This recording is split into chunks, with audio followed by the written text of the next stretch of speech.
One. Hello, good morning, everyone, and welcome to this webinar in the context of the Ocean Decade virtual series. This webinar is about co-designing the ocean science we need for the Mediterranean region. I welcome all the speakers and I welcome all the participants who I know are a lot from many countries. So welcome, everybody. We have quite an interesting program in front of us, only a couple of hours for a topic which is a huge topic to be discussed and of enormous importance for the decade of ocean science. But we have a lot of distinguished speakers who will illustrate a number of case studies in co-design of ocean science. And we will also hear about specific issues which are very relevant for our region. So without any further ado, I leave the floor to Enrico Padula from the Italian Ministry of Foreign Affairs and International Cooperation for an opening remark.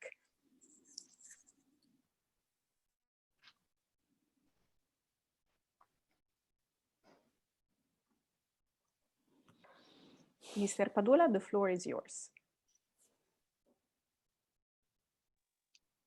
Yes, good morning. Sorry, I didn't switch on the audio. I suppose you can hear me now.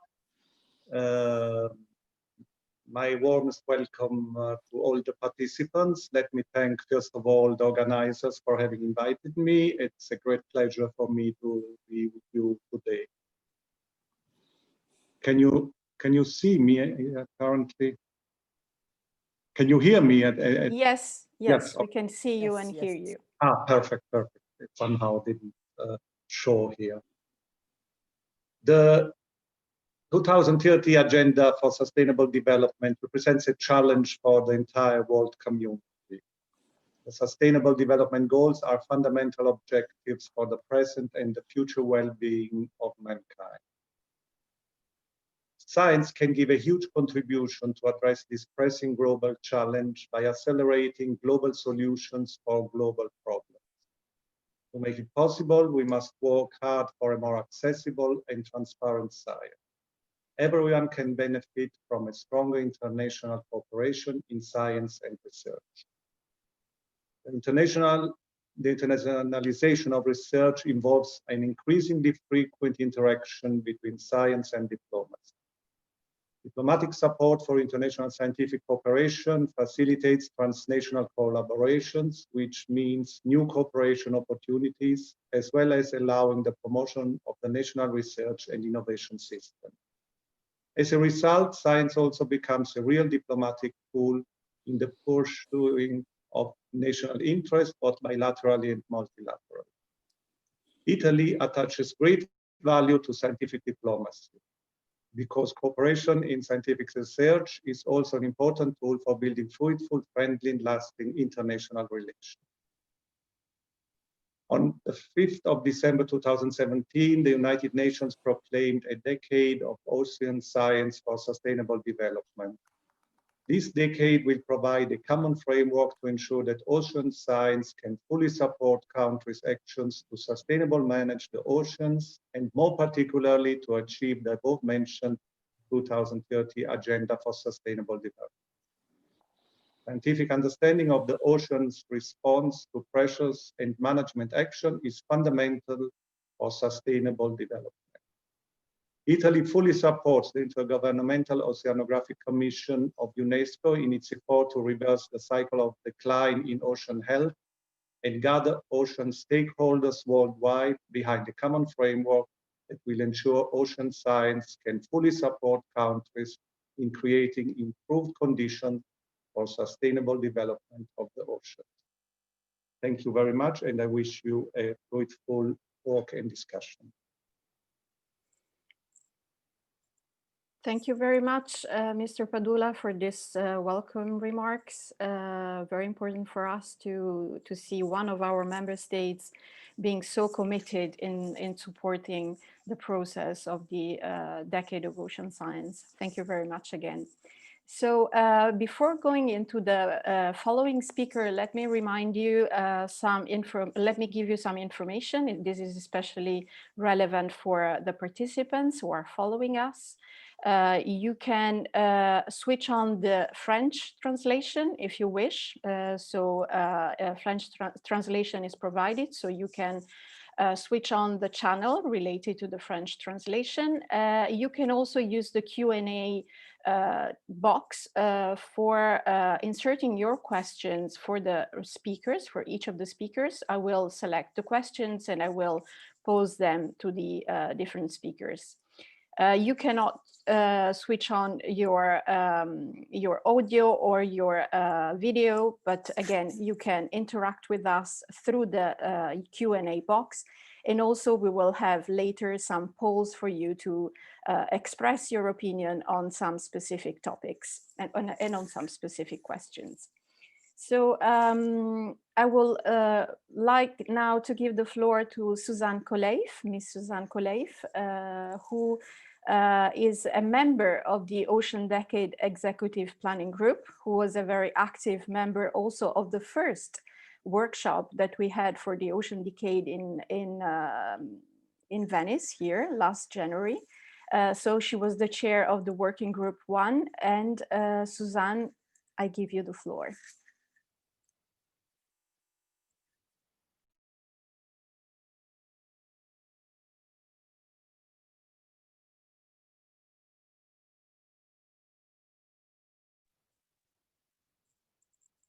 Suzan?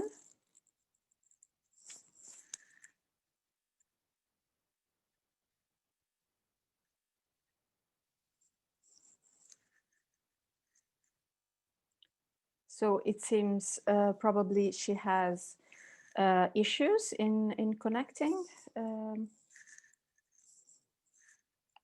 will probably then go into the next speaker, and then eventually we will, probably Suzan has some connecting issues. So I will, for the moment, give the floor to my colleague, Julian Barbière from the IOC Secretariat, who is the focal point for the Ocean Decade. And he will give you an overview of the Ocean Decade virtual series and why we have decided to start. Hello?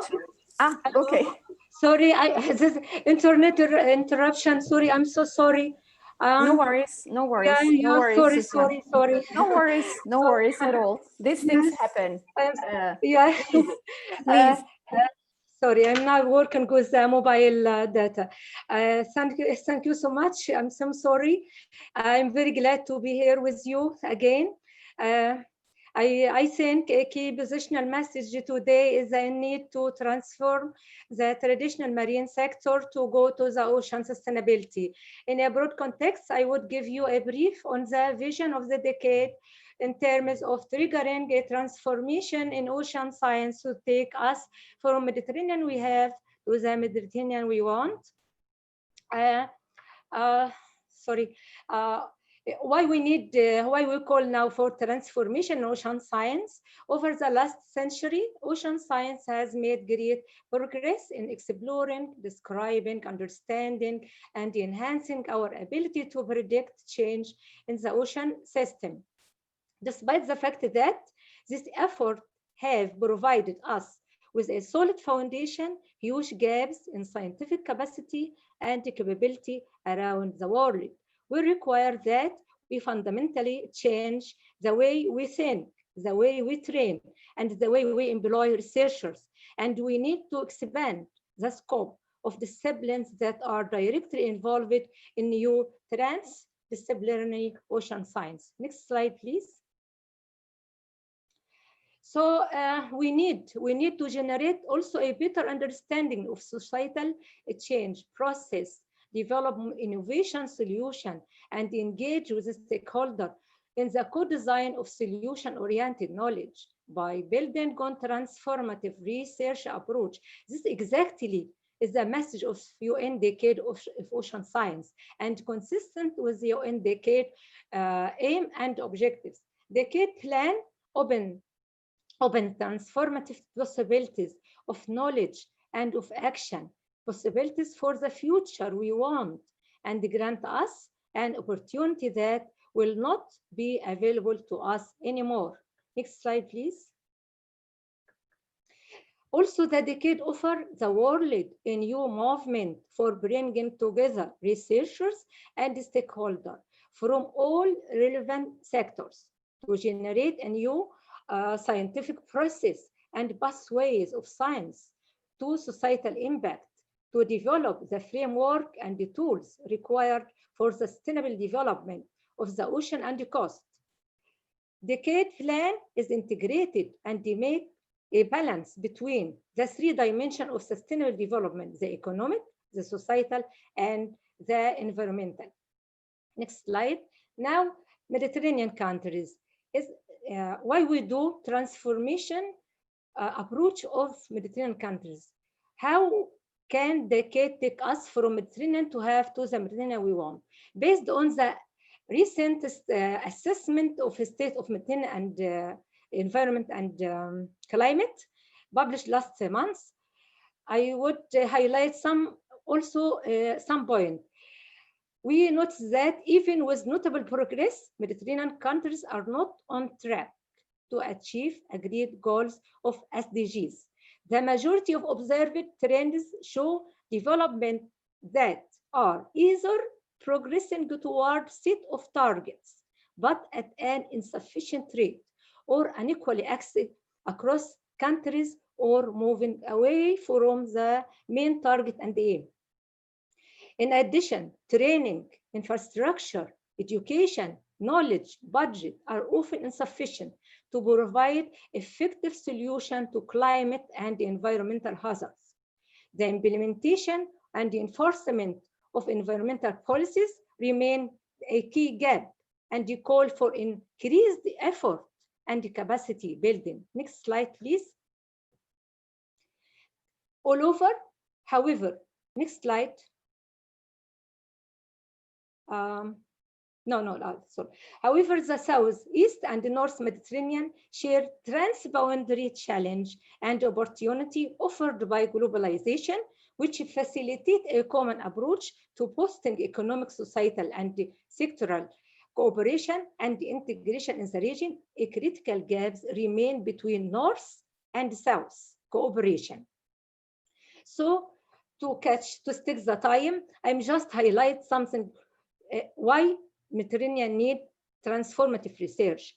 We require a transformative science for blue economy to include more sectors and actors, to build interdisciplinary capacity and encourage collaboration work, to collaborate and promote guidelines, to encourage innovation and interdisciplinary work, and to recognize of non-traditional partnership and product. Thank you so much for the time. I wish you a fruitful day.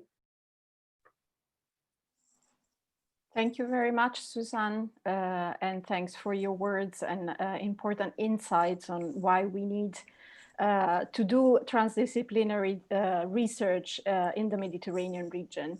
So now I will give the floor to Julian Barbière, who is from the IOC Secretariat and is the head of the Marine Policy and Regional Coordination Sector, but also the Ocean Decade Focal Point. And Julian will give you an introduction on the Ocean Decade Virtual Series and on the importance of co-design. Julian, the floor is yours.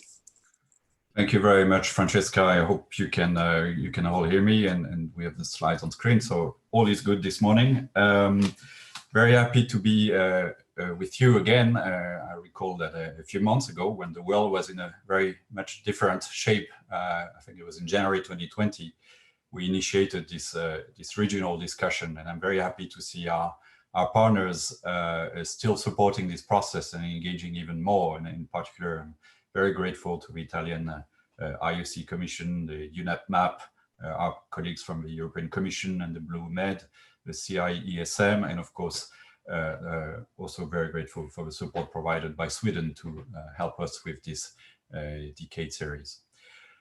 So thanks also to Suzan for providing a bit of a vision of how the decade could really be an essential element and tool to deliver knowledge across all stakeholders in the Mediterranean context. And in a way, I think it captures very well this vision of this decade and what it tries to achieve. And I would really like you to consider it as a convening framework.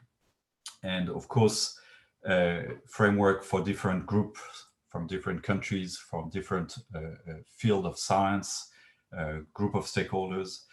And this decade has really been shaped by regional and national actors and through the exchange we've had in the last 2 years and a half, which basically helped us to build this implementation plan. And of course, now the action and the engagement also needs to take place at the level of stakeholders. And it will be actually essential so that we can really deliver on the decade vision. So the decade is not just about science, it's not just about scientists, it's about also generating knowledge, it's about using the knowledge and ensuring that that knowledge and those new capacities that we want to create are really supporting all levels of decision-making, but also engaging citizens in caring more and acting more towards a healthy ocean. As part of this convening framework and the implementation plan, of course, the programs and the projects that will emerge in the coming years will need to be identified by diverse actors at all scales. And in fact, this implementation plan really offers a range of mechanisms to facilitate this multi-level engagement and action.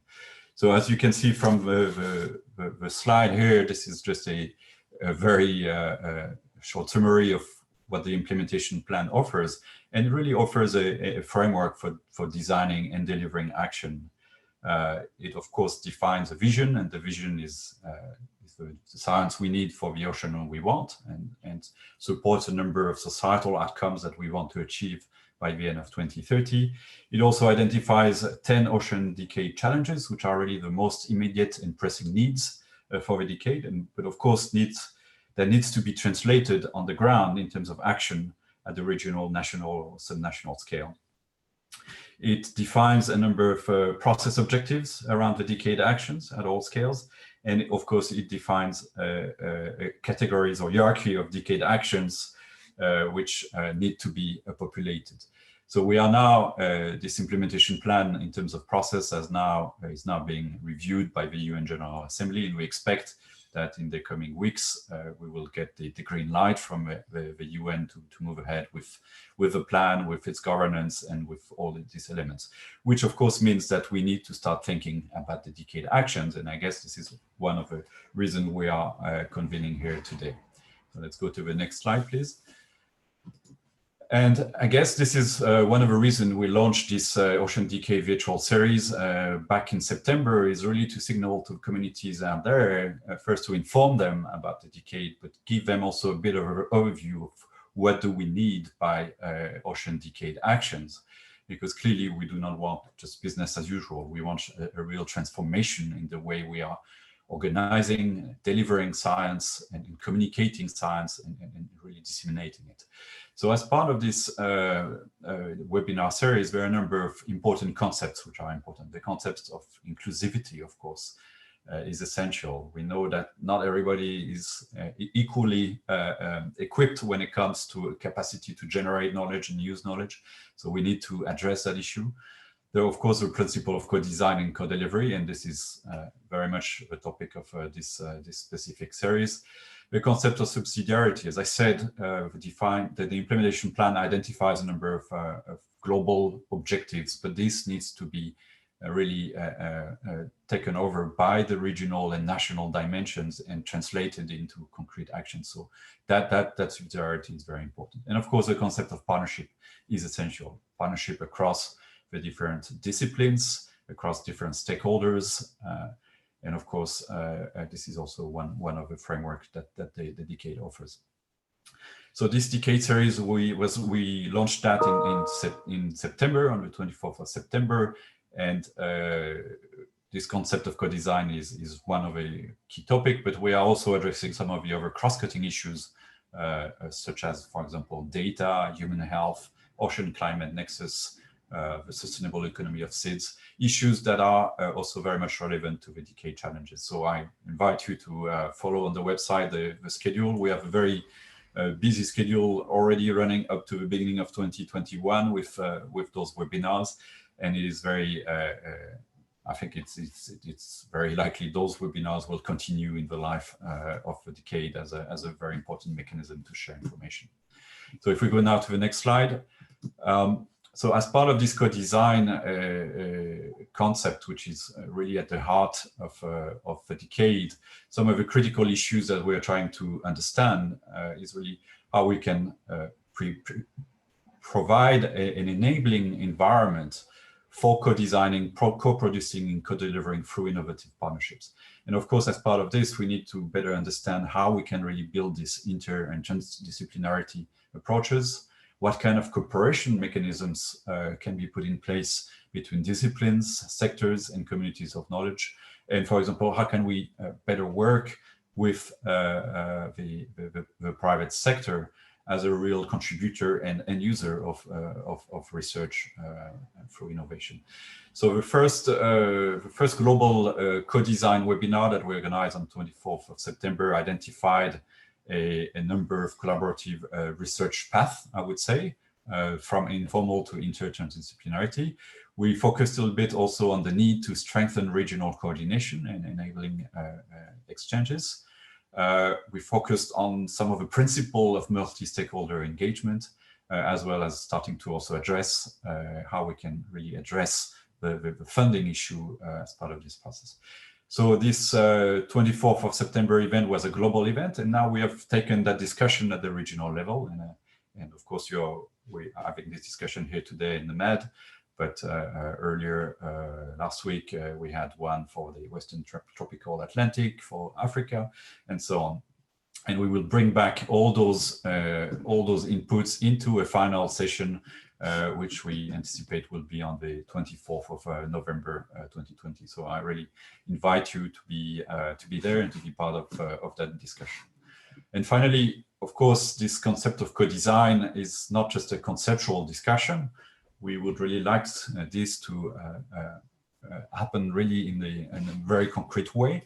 And one way to do this is really to get the communities to work in a co-design fashion in the development of decade actions. And I wanted to highlight that on 15th of October 2020, we launched the first call for action, which is really trying to identify large-scale decade programs. And here we're talking about multinational, multi-year programs that will help start populate the program of action of the decade. So this call is open until the 15th of January, and I hope that you will also, as part of your regional discussion, see whether there's a need or an ambition to develop such a, for example, a program at the MED level that could be flagged and endorsed under the decade framework.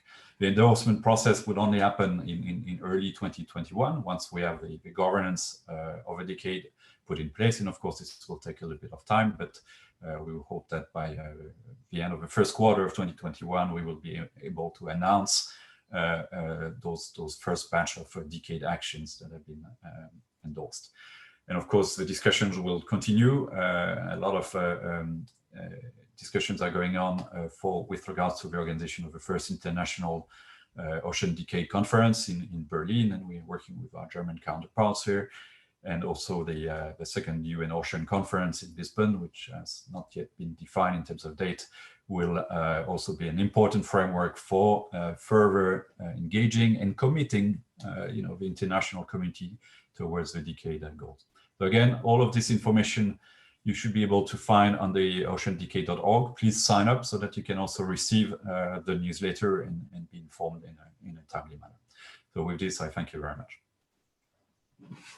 Thank you very much, Julian. As briefly mentioned before, last January, we had already a regional workshop for the Mediterranean, which was hosted by the UNESCO office in Venice, the regional office for science and culture in Europe, and it was also organized by the same partners who kindly organized this session as well. So we thought it would be important as a link to what discussed already last January to give you an overview for those of you who were not there. Some of you I see from the participants list were there and part of the workshop, but I invite Rosalia Santoleri, the president of the Italian Oceanographic Commission, and Karim Hilmi, who is the vice chair of the IOC, to give you a brief overview of the main outcomes of the previous workshop for the Mediterranean region. So Leah and Karim, the floor is yours. Thank you very much, Francesca. Can I have the next slide? And thank you to everybody to participate to this event. As Francesca said, we organized a first event in January in Venice with the participation of around 160 persons, discussing the goals of the decade and the action to be taken place. We have a good representation of people coming from different organization continents. I will try to summarize work package, goal for goal, the outcome of this regional workshop. Next slide, please. In particular, to reach the goal of a clean Mediterranean Sea, we would like to promote a better interaction and close collaboration between research community and the responsible national authority in charge of monitoring and assessing the marine and coastal environment. It will be important to strengthen the collaboration between the north and south shore, targeting to Mediterranean specific pollutant that comes from plastic to ship emission. We think that we could reach an healthy resilient Mediterranean Sea by developing test transnational boundary governance exercise to tackle this complex system that is the Mediterranean Sea. And this will provide improving spatial resolution, integrate of new variable, benefit of local knowledge, in order to have a common strategy to achieve our goal. Next slide, please. We also propose to have the Mediterranean Sea as a laboratory for early warning observation and predictive capability for assessing the impact of climate change and the multi-stress of the marine ecosystem in the coastal environment, and fulfill the equipment society and capacity understanding of the current and future marine condition. This will require sustained sea observation, of filling the gaps between the north and south of the Mediterranean, extension of the range of observation and synergy of the type observation modeling. This will also allow us to organize and develop an impact forecasting of marine multi-hazard early warning system that represent a major challenge for implementation of a safe Mediterranean Sea. Next slide, please. As coming out of this discussion, we also propose to have a program at global scale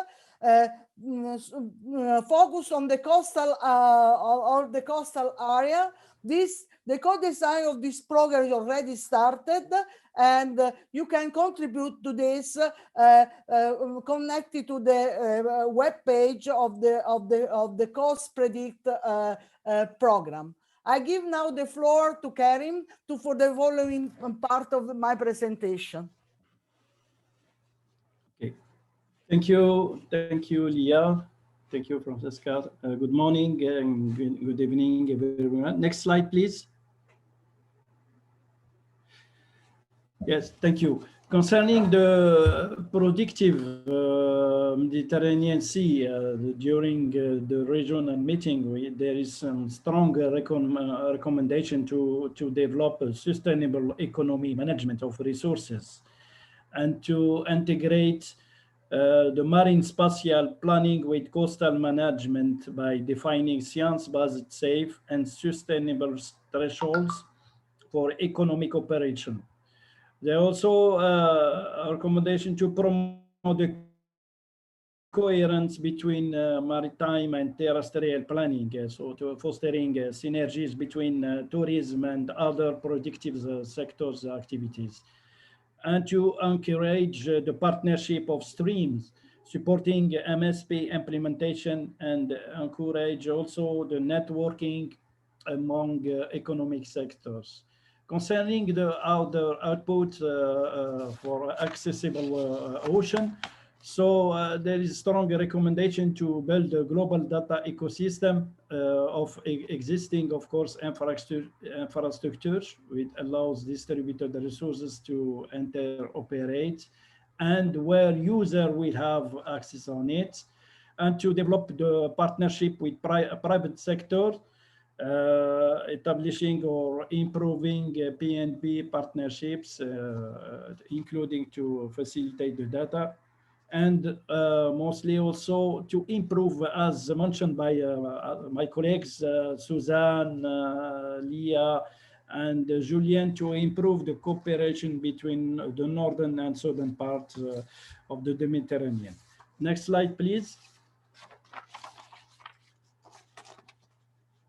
And in this context also of the cooperation, so it needed to develop more the capacity development transfer marine technology by transforming this capacity building and marine and maritime technology transfer to make it either even and accessible across all the basin for all the scientists, the new students, decision makers, stakeholders, and to promote also a strong communication strategy in parallel with the science action plan, which will develop during this decade, and to make everybody aware about the importance of ocean and ocean science, and also to reach out to the art and culture.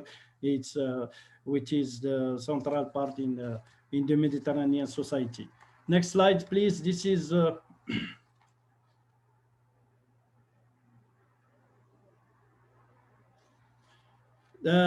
Julian has speak about it, and in this context of course of action programs, projects. So you indicate, and IUC will have launched many.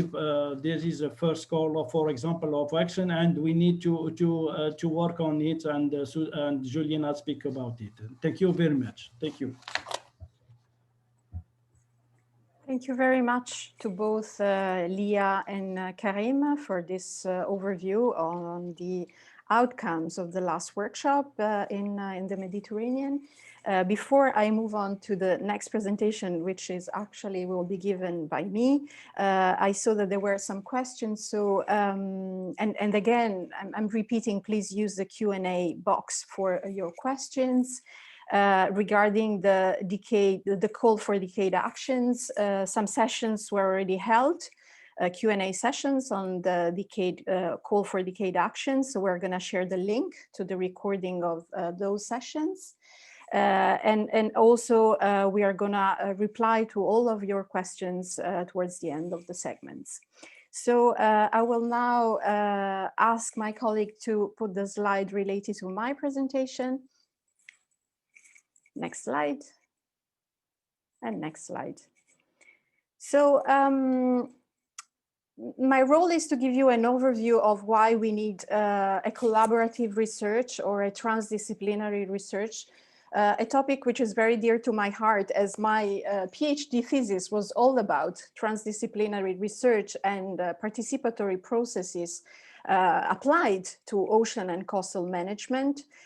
These are not new concepts, but I think they have been becoming more and more relevant, especially if we think at the major problem that humankind is facing now, which is the pandemic. I think the pandemic helped us learning a lot of lessons. And one of them is that the problems and the challenges that are in front of us are very complex, and they are what in literature are called wicked or ill problems. What it means that these are problems that cannot be solved by a single sector, a single discipline, but they need a collaboration among different sectors, different stakeholders, different disciplines. And this collaboration has been promoted, have to be promoted since the very beginning of research projects, because we need to really, first of all, and that's really an important point, at least in my opinion, in the overall discourse and discussion on transdisciplinary research and participatory process in framing the problems and the issues that we have to deal. Because once we have a collective and common understanding of the problem at stake, then developing and designing research activities and projects and developing and designing solution will be much easier. So on the one hand, we know that we have to manage complex and global issues, like, of course, as I mentioned, the pandemic, but also, of course, the climate crisis, but also big issues like poverty, issues like peace in this world, and all of those issues that are considered in the UN 2030 agenda and the related sustainable development goals. These are very complex problems that needs innovative solutions.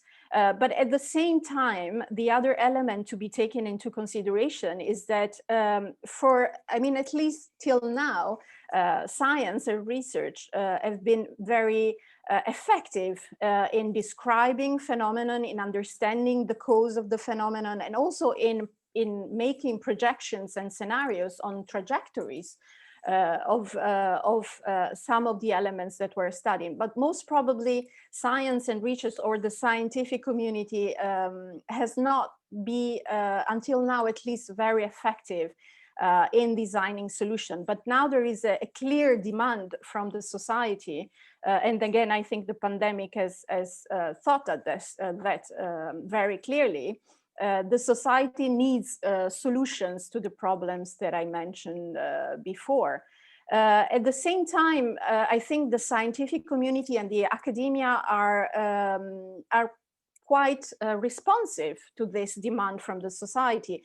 And here I'm thinking to what is happening in different universities and research centers who are changing and focusing a lot their activity on the so-called third mission, which is about innovation, which is about social inclusion, but also what I'm noticing, and what we can notice, all of us, I think, is that universities are trying to promote collaboration across disciplines and even beyond the disciplines. So these are the main elements that led us to, in the context of the decades, to think that this was going to be actually the real change we are going to achieve during the decade. So really moving from a science or an ocean science that is studying the phenomenon, describing the phenomenon, and even giving scenarios, to a science that is really helping finding solutions.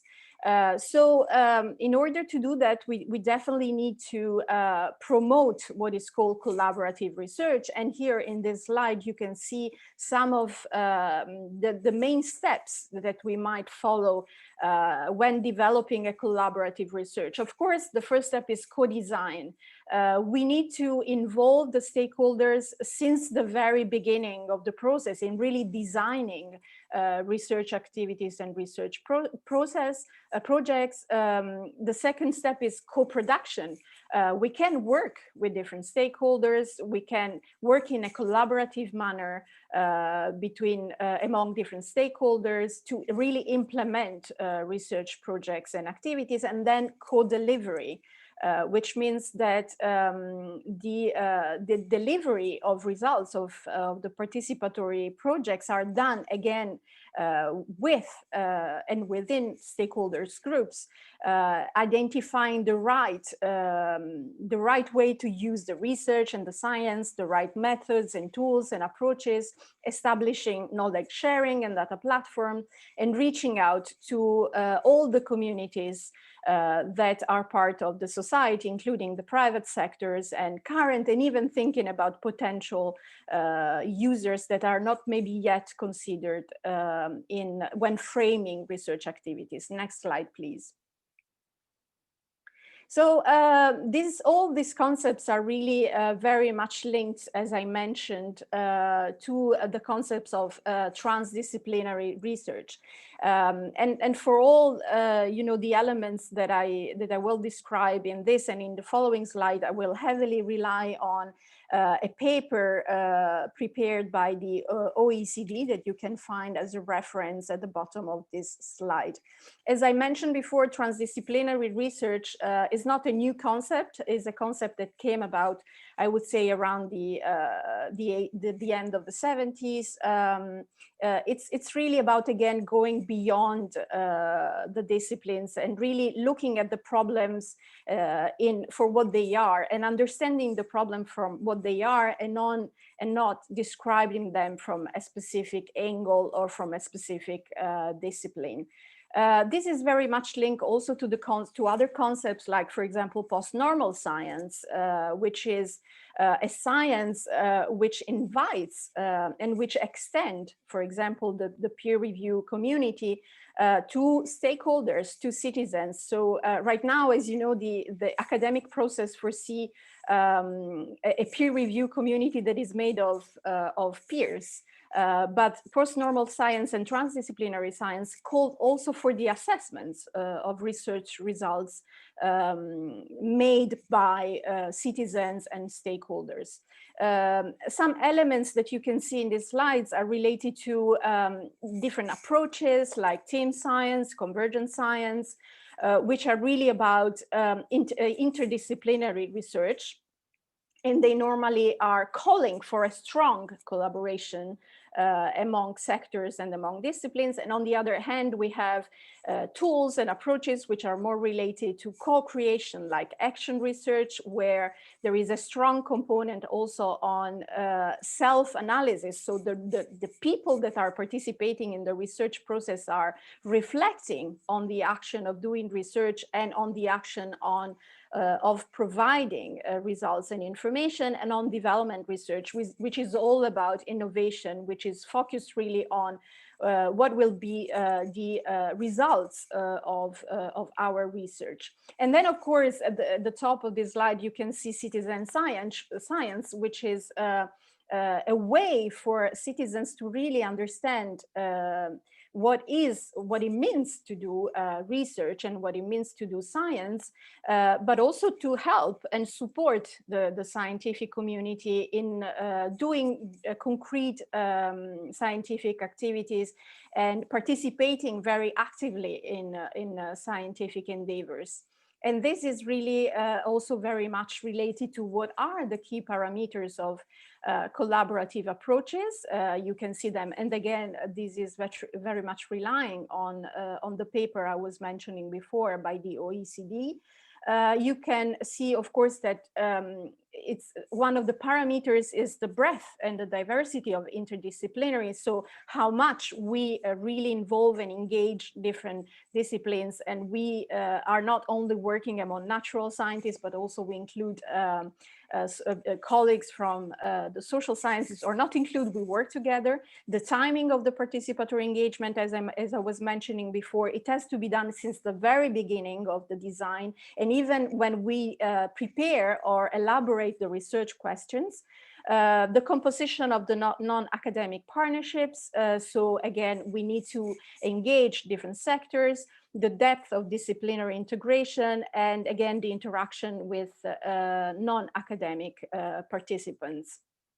Next slide. These are some of the success factors for collaborative research. We need to allocate sufficient time and resources. We need to establish mutual understanding and coordination. And I go back to what I was saying before regarding, first of all, framing the problems and understanding and finding common languages, build on pre-existing relationship and share the practical experience. And I think we will see in this session that the Mediterranean region is quite already experienced in collaborating. We need also to really think about what are the structural mechanisms that can help us manage the complexity of the problem that I was mentioning before. We need to think that this research needs structural facilities and dedicated human resources.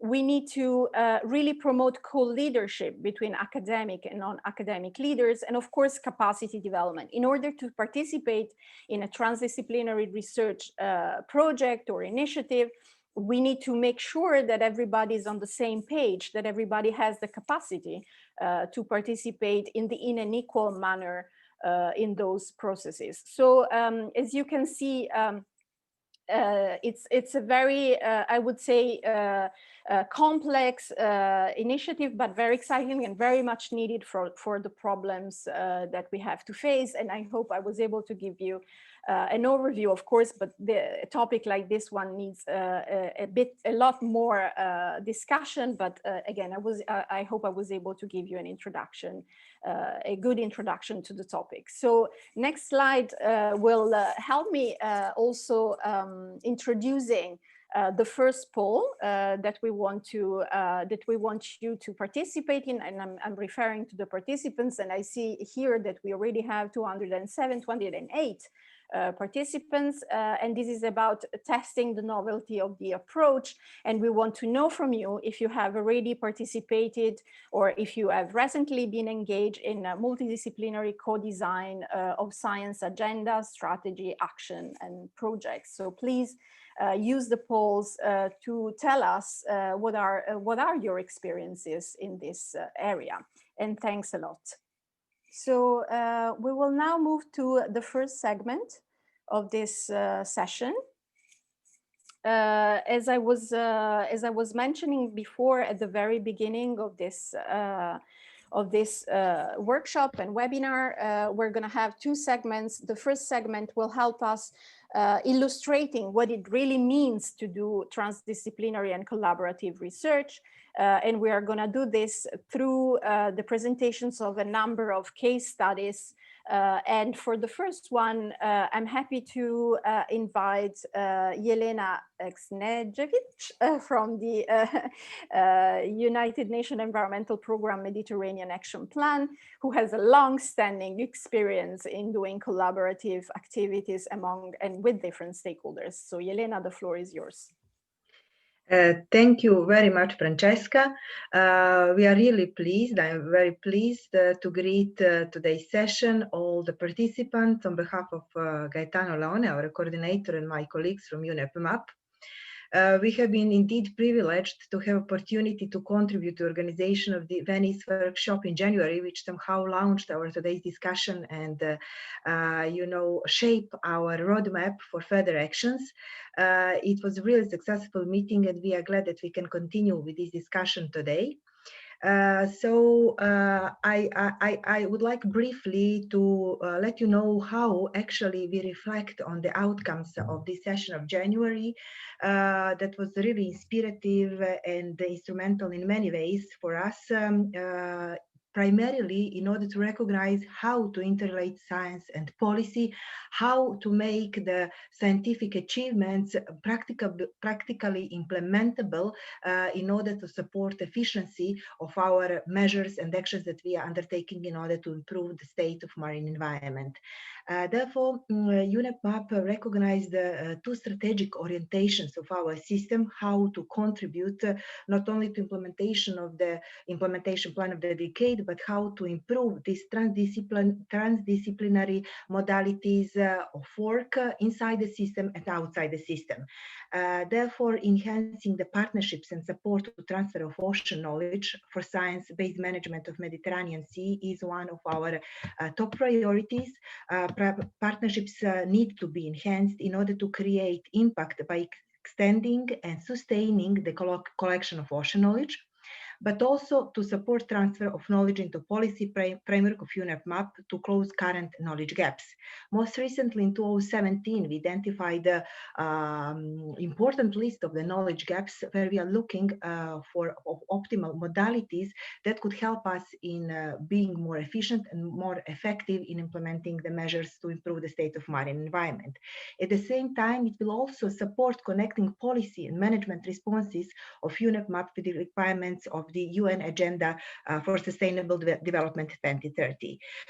Therefore, UNEP map system has embraced this strategic orientation to reach out the science and establish a long-term collaboration with institutions and mandates rather than to continue with a privileged segmented projects approach, in particular when supporting Southern Mediterranean countries to build the trust and consistencies. Of course, this requires conceptualized interdisciplinary, transdisciplinary, and cross-sectoral partnerships that are aimed at exploring, observing, assessing, and delivering the solutions for decision makings at all levels, so at the national, regional, or international scale. Our another strategic direction, which is of course complementary to this first one, but is actually touching the base of more concrete practical solution, is related to strengthened use of unprecedented achievements in science and technology in order to ensure that growing development demands and a healthy ocean coexist in harmony. Mediterranean environment should be under permanent review, and there is no doubt that we all agree about that. But accessible knowledge regarding physical, biochemical, and biodiversity dynamics on climate time scales need to be continually upgraded with the comprehensive ocean observations. We've recognized very specific aspects that are of utmost importance in the system of UNEP map, but which are equally important, I believe, in all existing agendas in Mediterranean. So, for an example, the priority, one of the most important priority is related to the strengthening of the prediction capacities of the Mediterranean Sea, mapping of Mediterranean Sea along with the preparation of the digital georeferenced atlas, improvement of the multiple stressors inventory, for example, building on a very good ground and a basis that we established for, I would say now, a number of decades in UNEP map system, where we're actually mapping and quantifying the emissions from land-based sources, numerous land-based sources which are listed in the annex of the LBS Protocol of Barcelona Convention. One of our top priority is how to extend the knowledge that we built over decade for monitoring the coastal areas in the deep sea and offshore areas. So we are these are, let's say, some of the most important aspects where we are looking for the collaboration and for transdisciplinary partnerships with the scientific institutions, international organizations present in Mediterranean Sea. Now, I would like to bring to your attention a few examples where we so far exercised, I would say successfully, partnership modalities that support this kind of approach. So one of the most important is preparation of the quality status report of Mediterranean, which was prepared and adopted in 2017. This was actually the first holistic and innovative assessment product, which is based on 23 IMAP common indicators, and therefore it is the first assessment product based on IMAP ecological objectives and IMAP indicators, so taking into account biodiversity, taking into account coast and hydrography, taking into account pollution aspects. All this is well interrelated, and based on that comprehensive assessment, we were capable to recognize what are the most important assessment findings in the present status, but also what are knowledge gaps that we have to make further efforts in order to ensure they are properly addressed. For that purpose, we are exactly looking for the strengthened partnership and for embracing the science achievements presently available, and of course, if possible, to further upgrade this kind of cooperation and use of the scientific tools. For an example, for this preparation for this of this important assessment product was based on use on a very diversified data sources. So these data were derived not only from the data sets, from the documents of the UNEP map, but also or data reported to UNEP map, but also from the all national Mediterranean countries relevant data sets and documentation basis, but also on cooperation with the international organizations also active in Mediterranean region, for example, GFCM, when we are speaking about fisheries in particular. So this is one example of the very good and productive collaboration that we are looking to improve towards preparation of the next quality status report that will be available in 2023. Please, may I have next slide? Yes, this one. Thank you. Another example of very successful cooperation, practical, way how we establish collaboration, for example, with national authorities, is related to implementation of the ECAP Med 2 project. Also, a set of other projects very compatible with this one, but we are just specifying this one as the example, which resulted with development of new generation of the national monitoring and assessment programs, which are fully aligned with IMAP and ECAP requirements. As the result of the productive cooperation with the national authorities, not only in the government, but also scientific institutions across the Mediterranean laboratories, new national monitoring and assessment programs have been prepared for Algeria, for Egypt, for Israel, Libya, Lebanon, Morocco, Tunisia. Also with assistance of another project, for example, we assisted some Balkan countries.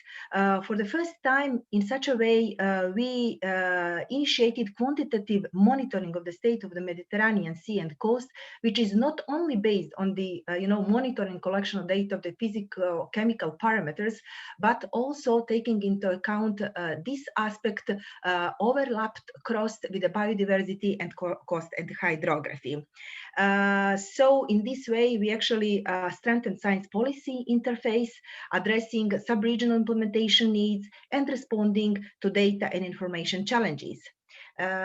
Also through this kind of collaboration by understanding what are present national capacities and what needs to be improved, we managed to establish the IMAP pilot info system, which is conceptualized in a way to collect quality assured data from competent national IMAP authorities. In order to support all these efforts, and in particular to build the capacities of the national authorities directly responsible for monitoring and assessment, we were actually launched 24 training workshops. In this way, this project, which is financed by European Commission, really created the basis for new actions, for new endeavors in building national capacities to support real-time coupled with the prediction tools assessment of the marine environment at the national level. That is, the precondition for any good sub-regional and regional work. Another example that we decided to bring to your attention is actually related to preparation of the new report on the state of the environment and development. Mediterranean countries and stakeholders have demonstrated a constant need and interest in updated information and analysis of the environment and development. Therefore, this report was for the first time issued. It has been prepared in the framework of Barcelona Convention, but really it is based on a very extensive collaboration with all relevant partners and organizations in the Mediterranean region. Therefore, it actually absorbed work of the broad team, which was composed of 150 technical organizations and scientists that co-authored this report, reviewed specific sections, participate in chapter working groups, including several national experts recommending by their respective countries. Of course, the focal points who are responsible. Jelena, I'm really sorry, but I need to ask you to close your presentation. Yes, I'm really coming to the end. This is the last sentence. This is the last sentence. Thank you very much. We have here indicated the link, of course, for the State of Environment and Development report and for the QSR, where our colleagues participants may find more information. Thank you very much for this opportunity. Thank you so much, Jelena. And there are some questions, again, related to transdisciplinary, interdisciplinary. So I think we're going to take them at the very end of this segment.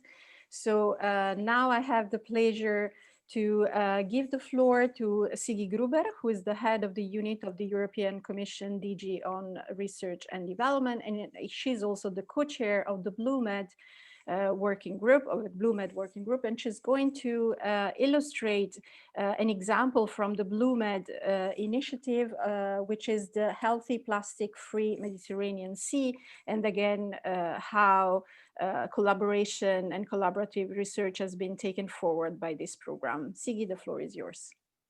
Thank you, Francesca, and hello to everyone from Brussels. Thank you as well, Leah, for really inviting me and associating us to this work. Now, if we can show the slides, please, thank you. I thank you, Francesca, for outlining, really, for giving the frame to the transdisciplinarity. And I have been thinking, maybe because we are in the Mediterranean and because we also talk and love to talk about food and eating, maybe I can take this a little bit further and use the metaphor of transdisciplinarity is actually like a banquet, where the various people have collectively decided in advance what to cook, using the ingredients and expertise available, and they bring so many different dishes prepared in cooperation. And so that's, I really wanted to illustrate you one example that we have taken forward within the context of the BlueMed Initiative. I'm sure I don't need to recall what the BlueMed Initiative is, but it is really a structured cooperation with a strategic research and innovation agenda and an implementation plan for the Mediterranean region, for a healthy Mediterranean region. And within that, we have decided now about 2 years ago to launch a pilot action for a plastic-free, healthy Mediterranean Sea. And this is really like in a banquet, when you have to prepare the dishes. It's joining forces to address marine litter in the Mediterranean. So I will outline you and walk you through this process and to illustrate as an example, it's the complexity of the plastic issue, which really attributes as well to the notion of openness and cooperation as the critical factor of success. Next slide, please. When we started this initiative, we were a little bit inspired by, at the time as well, Professor Mazzucato launched the whole notion of missions, which is now taken forward in the context of Horizon Europe. We will launch a future mission on healthy seas, ocean, coastal and inland water. And she illustrated that she gave us this example of what needs to be done if we want really to achieve a clean ocean, plastic-free ocean. And so we launched this pilot amongst the many countries. Participating countries are Algeria, Egypt, France, Greece, Israel, Italy, Malta, Morocco, Spain, Tunisia, and Turkey. But other countries are really free to join. So my invitation goes again in that sense. It was decided to map the ongoing initiatives and actions, and I come back to that important really work, in order to develop a roadmap for the implementation. And I think this is exactly what we are today trying as well to illustrate, and how to really implement jointly all the objectives of the UN Decade for Ocean Science.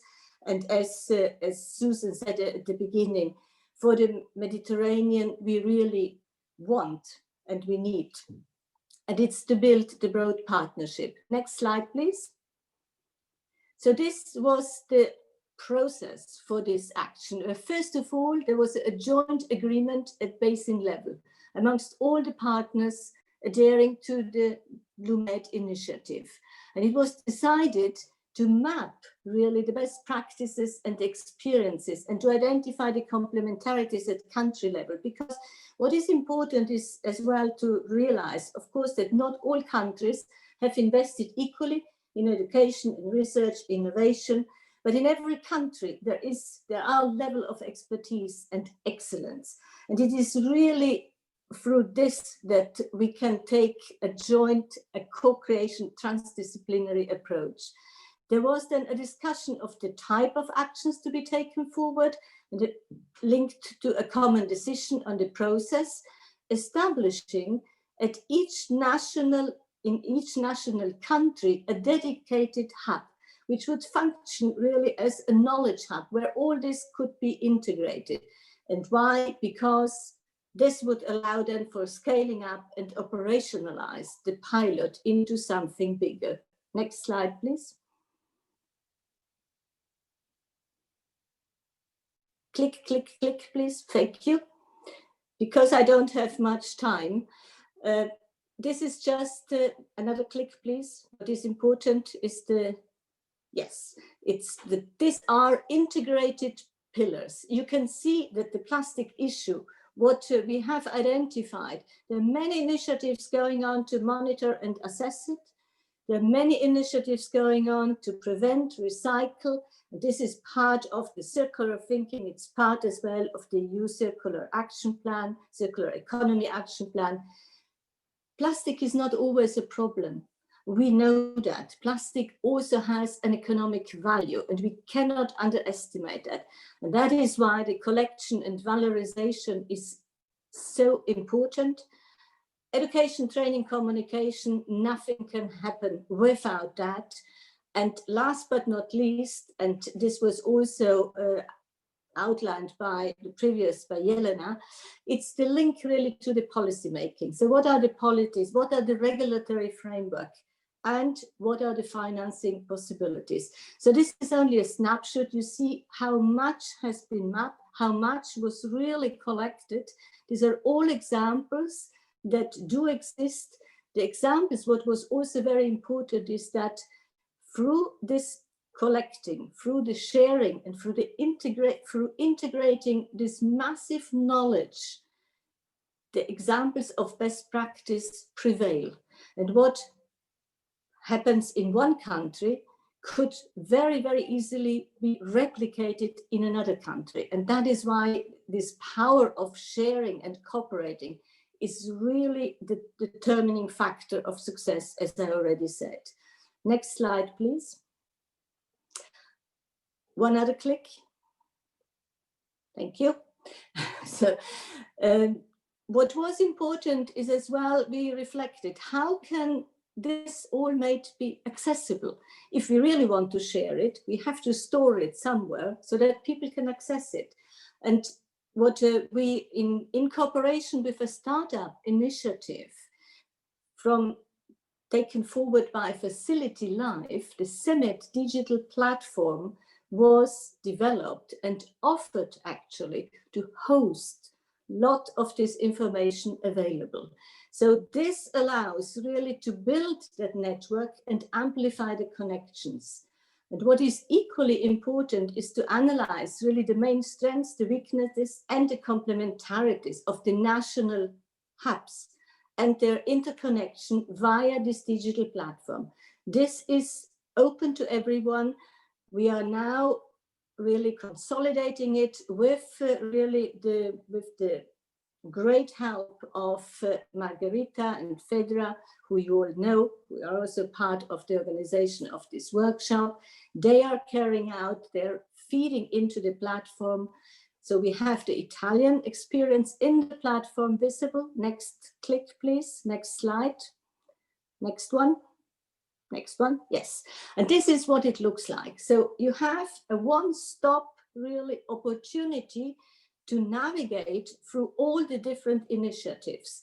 And we have just yesterday received now from Greece a collection of additional 400 national initiatives which have been mapped, classified, and which can be now uploaded in this really fabulous platform.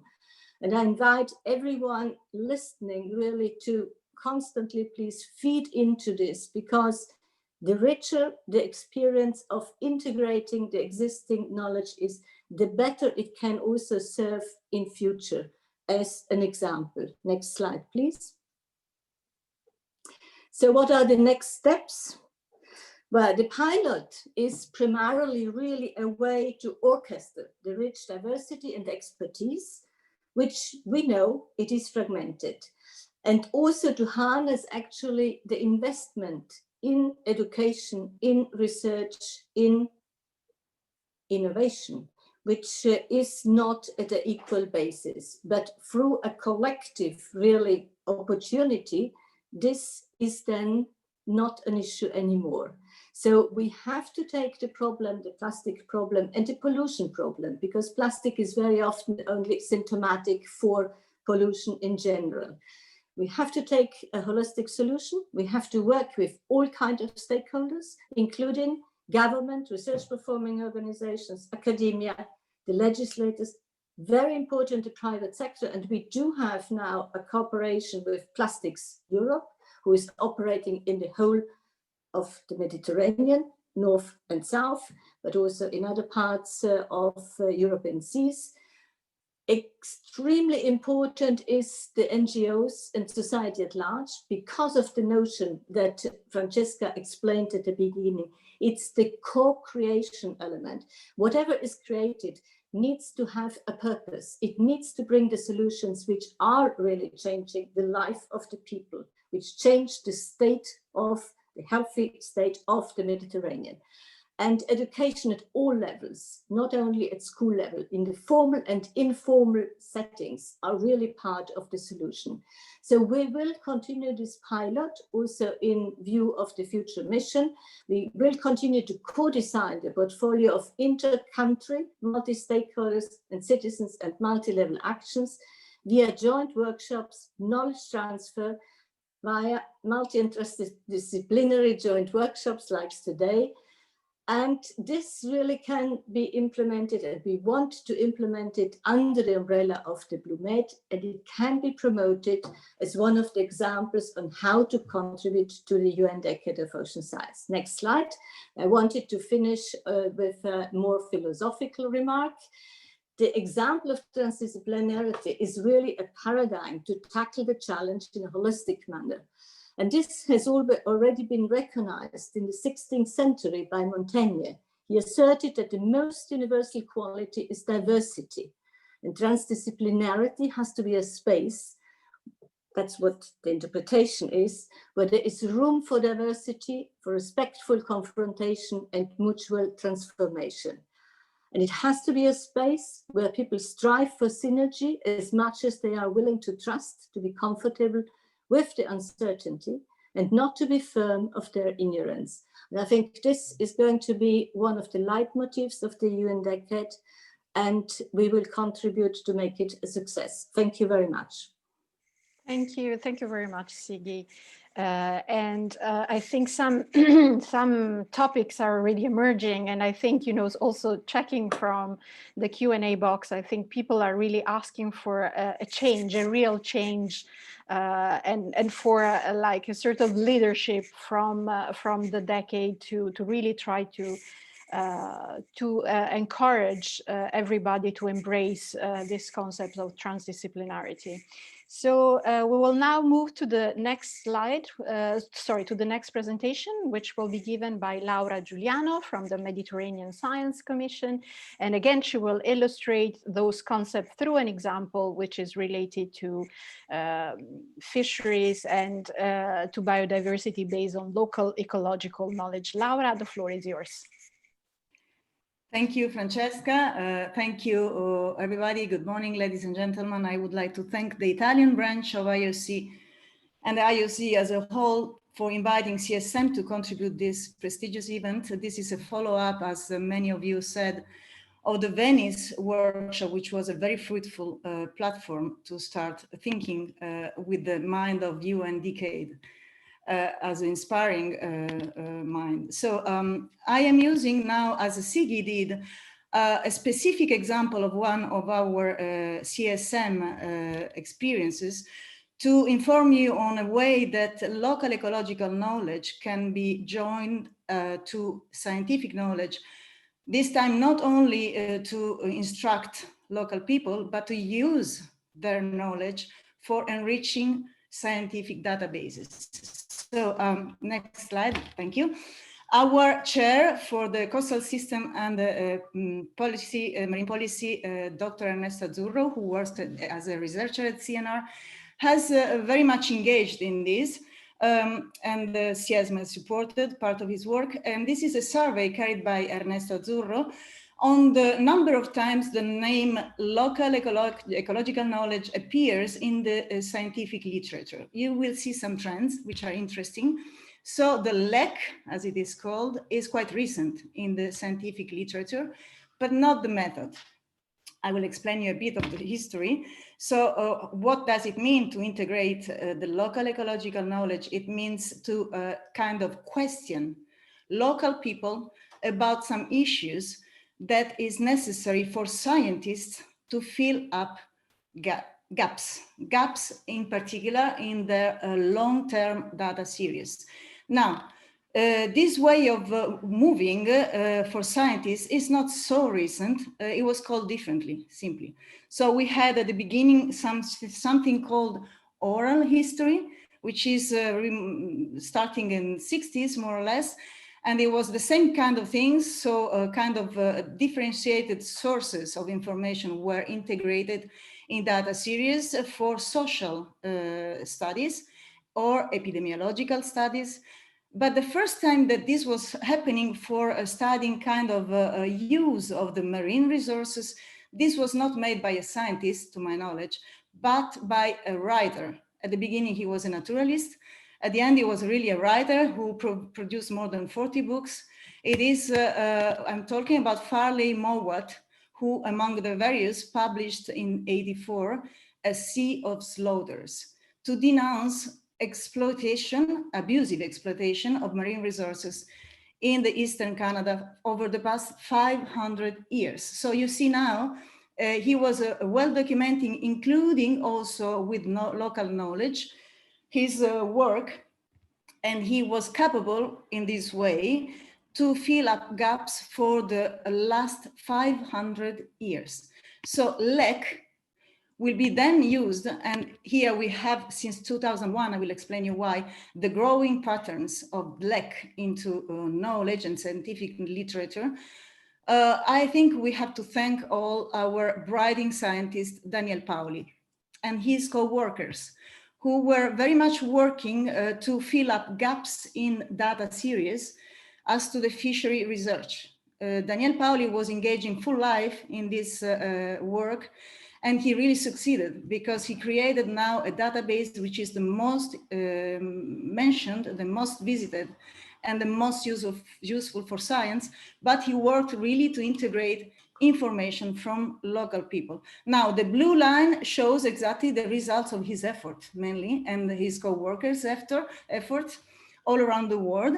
He was mainly focusing on poor areas, and in particular, Philippines, the western coast of Africa, Peru. Then he was joined by other worms and other colleagues for Gulf of Mexico. The Mediterranean follows, with some of inspired scientists like Philippe Curie or Kostas Stergiou, who followed to track mainly the decline of fish populations in the Med Sea. And now the CSM, next slide, with our chair, Ernesto Azzurro. Next slide, please. Here I summarize for you some of our experiences, and in particular, coordinated by Ernesto Azzurro and followed by Paola Moschella at CSM. Based on our network of tropical signals program, we then were capable of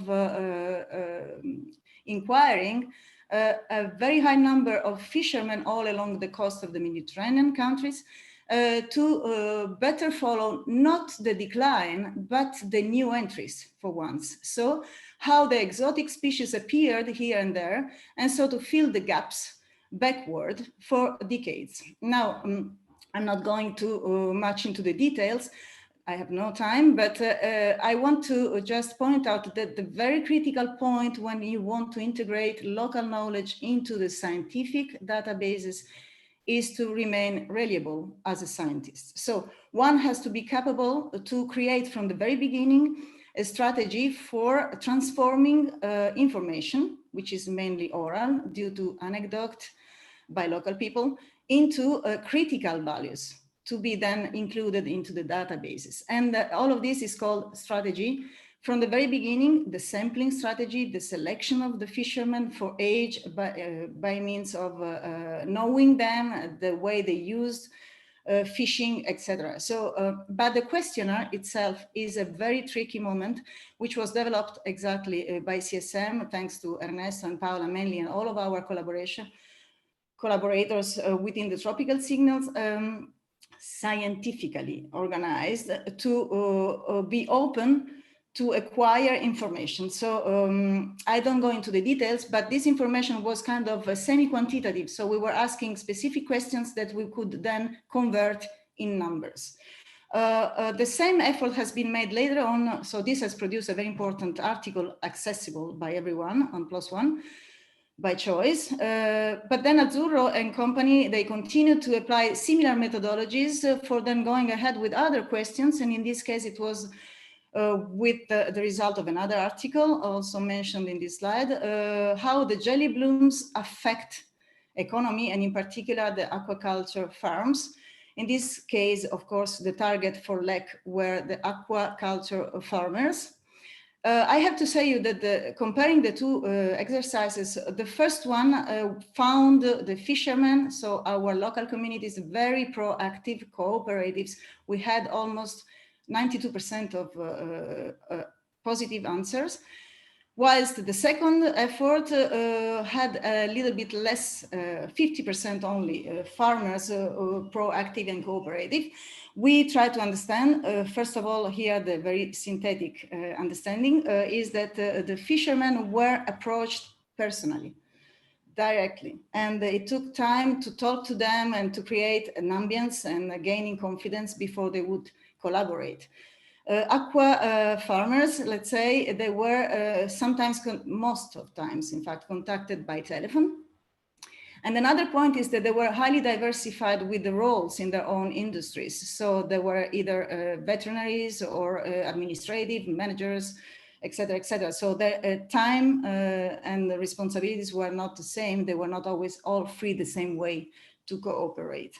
But also, whilst the fishermen were known... 2 minutes left. Yes, thank you. The fishermen knew CSM already because of the program Tropical Signals that was kind of using more or less some beginning of this LEC introduction to go ahead. So next slide, please. The work for the Mediterranean as to the LEC integration is starting now. We have here some few examples, but it is at the beginning. And we suppose that we will have very successful trends because of the role of Mediterranean as a biodiversity hotspot, but also because the Mediterranean is a kind of, let's say, beginning, how to say,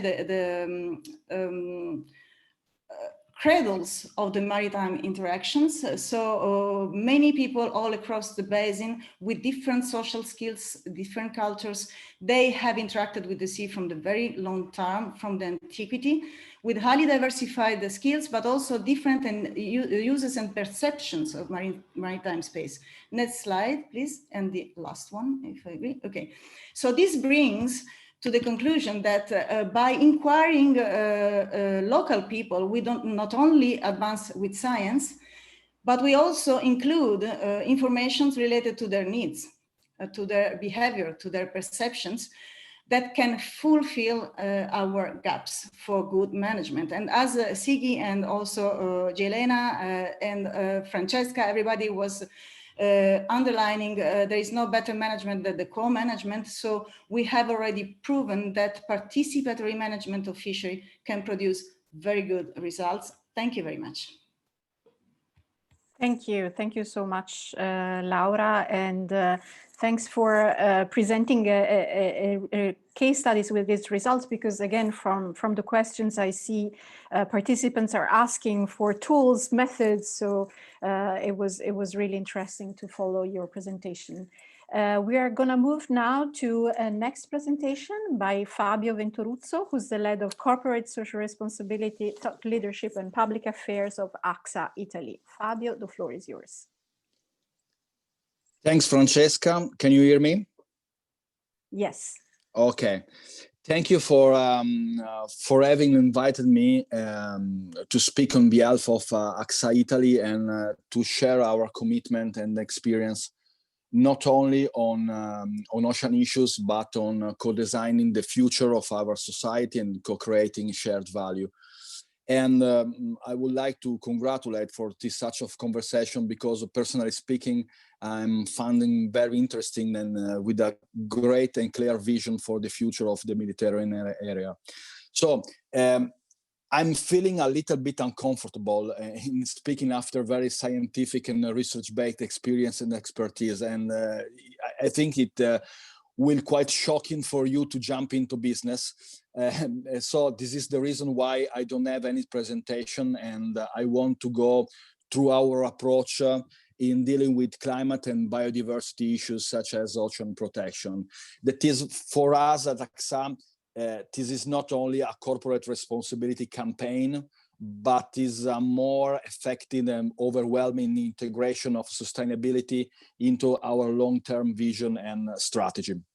What I can do is to move just a step back to give a wider scenario on how we, as a private corporation, because we are the first private corporation speaking today, we can support the issue we are discussing today and where we are operating. AXA, as any other public or private organization, we are not different from other ones. We are based on well-functioning economy and consequently on stable ecosystems. New risks affecting human progress are emerging. Pandemic risk, as you mentioned before, is one, for example, which is today the top risk perceived at global level, and new collaborative responses and protection mechanisms are strongly required. It's very interesting that the COVID-19 pandemic has accelerated this awareness in AXA and has confirmed our conviction that, first of all, risks now are correlated, because there's no economic growth without health, and there's no health without environmental protection. So in order to deal with this interrelation of risks, a global response is urgent. So there's a growing need to update public-private partnership frameworks to be more effective in protecting society at large. So business, and this is the reason why we speak on behalf of private corporation, should and let me say will take a more active role in addressing environmental challenges. There must be a collective effort from institutional investors like us, corporates, NGOs, and public authorities. In AXA, we are strongly committed to make our purpose reality. We act for human progress by protecting what matters, and we play a crucial role to impacting society as an investor and insurer, because first of all, thanks to the mutualization of risk, we protect society against shocks and make it more immune.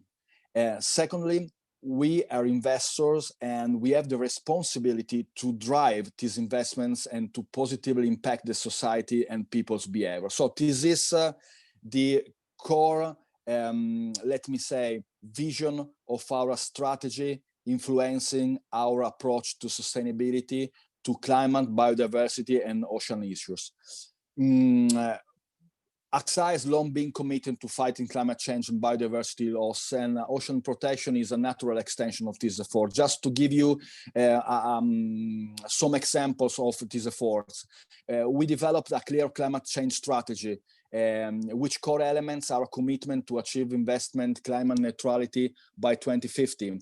We will double our green investment target to 24 billion by 2023, and we totally exceed the coal industry through underwriting restriction. We are active members of the Task Force on Climate-Related Financial Disclosure. We chair the World Economic Forum, CEO Action Group for a European Green Deal. Last year, during the G7 meetings, we shared several recommendations co-developed together with the WWF, for example, a call for the launch of a task force on nature-related financial disclosure, that is a broad-based task force to promote the protection and restoration of biodiversity. Then we ask for, and this I think it could be very interesting for the discussion we had today, we ask for the development of biodiversity risks metrics, because there are a lot of biodiversity related metrics and KPIs, but very few, if any, are truly adapted to the needs of investors, notably connecting impacts to specific companies and sectors that can then gradually steer business and investments. We have an AXA Research Fund that has committed more than 250 million to support sciences, and it has funded over 600 research projects in more than 30 countries, 1 out of 3 in the area of climate and environment, and some of these are focused on ocean issues. AXA XL, that is our division dealing with specialty risks, proposes products which protect such ecosystem and contributes to the Ocean Risks and the Resilience Action Alliance. That is an alliance focused on developing risk strategies using the experience and expertise of the insurance and broader financial community. Marine stewardship is another area where progress can be done. As insurer of fishing activities, we perform a due diligence on the fishing practices to make sure they comply with minimum standards. AXA joined the world's first insurance industry statement on sustainable marine insurance, banning the so-called illegal, unreported, and unregulated fishing, and co-developed by the United Nations Principle for Sustainable Insurance and the NGO Oceana. Thanks to the AXA, we may soon be able to insure mangroves, which act, as you know, as a powerful natural protection for coastal areas in case of storms, but currently are unprotected by market-based mechanisms. Focusing on AXA Italy, we recently has been engaged in several actions to promote ocean protection and ocean literacy. First of all, we partnered Verso Generazione Oceano, the kickoff event launching the UN Decade in Italy. We activate our employees and we mentor the working groups of the Oceanton, the first ever hackathon dedicated to the innovation facing ocean issues. We focused our last edition of our CR Week, that is a week completely dedicated to corporate responsibility activities all around our entities across the globe to the ocean protection. More than 1,000 colleagues at AXA Italy has been involved in daily webinars on ocean education and in daily volunteering initiative to activate employees on ocean challenges, including, for example, the engagement of children give some visualization of possible education activities, and we organize also a plugging activities that is picking up trashes while running or jogging along the rivers in Rome and Milan. So as you can see, we are strongly committing on these issues, because we personally are very convinced that all companies have the responsibility to evolve, and financial players are key enablers. So we cannot drive change on our own. Just to go to the final part of my intervention. Public action and NGO collaboration is essential for us. Co-designing and co-creation is essential. I want to share you what are the key lessons we learn from our experience as a private company along this journey we committed from ocean protection. That are the pillar on what we think could be effective in co-create the future of the Mediterranean area. There are 6 pillars. The first one is the commitment only in a science-based roadmap for action. The second one is supporting research and invest in research to tackle long-term challenges with data. Third one is the aligning, the integration of emerging environmental risks into business models. And this is a very, very important challenge for private organizations. And I think that public actors and NGOs could have a very pivotal role in this such of education and collaboration with the private organization.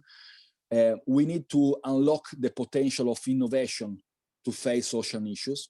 The hackathon was a fantastic initiative. We mentored, we partnered. We need to engage our people. We need to engage our employees and younger generation to ocean education programs. I think that ocean education program will be very, very important in order to have an onboarding of the private organization. And last but not least, I think that we need to empower young talents to become future environmental leaders, notably women for nature, because we are supporting a lot of young and women talents programs to boost a more sustainable and inclusive economy. I start mentioning what our purpose is, and I want to stop to end my intervention with our brand promise that is know you can. So empowerment for us is at the very core of every activities. So at AXA, I think that we are ready. We are strongly committed on this issue, and I hope to have this type of journey with you, both as on public side and both with the NGOs. So thank you for having this opportunity to present our commitment towards the ocean protections. Thank you very much, Fabio, for presenting what the private sector is doing. We're always calling for the private sector to be on board, and seeing that you are ready also to support science and research is really encouraging.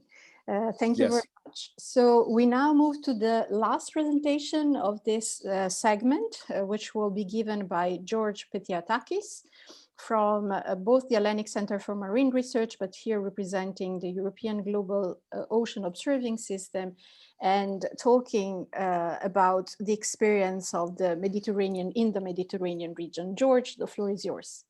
Thank you, Francesca, and thank you for inviting us in this very important event. So, policy instruments for more inclusive and interdisciplinary science, technology, and innovation.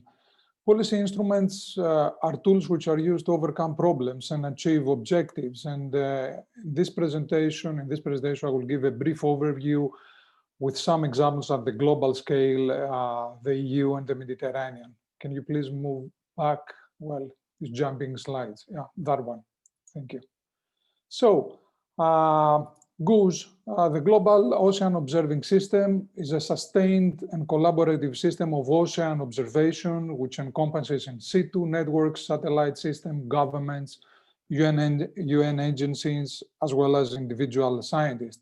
And GOOS is a program under IOC, and an important tool within GOOS are what is called GOOS Regional Alliances, the GRAs.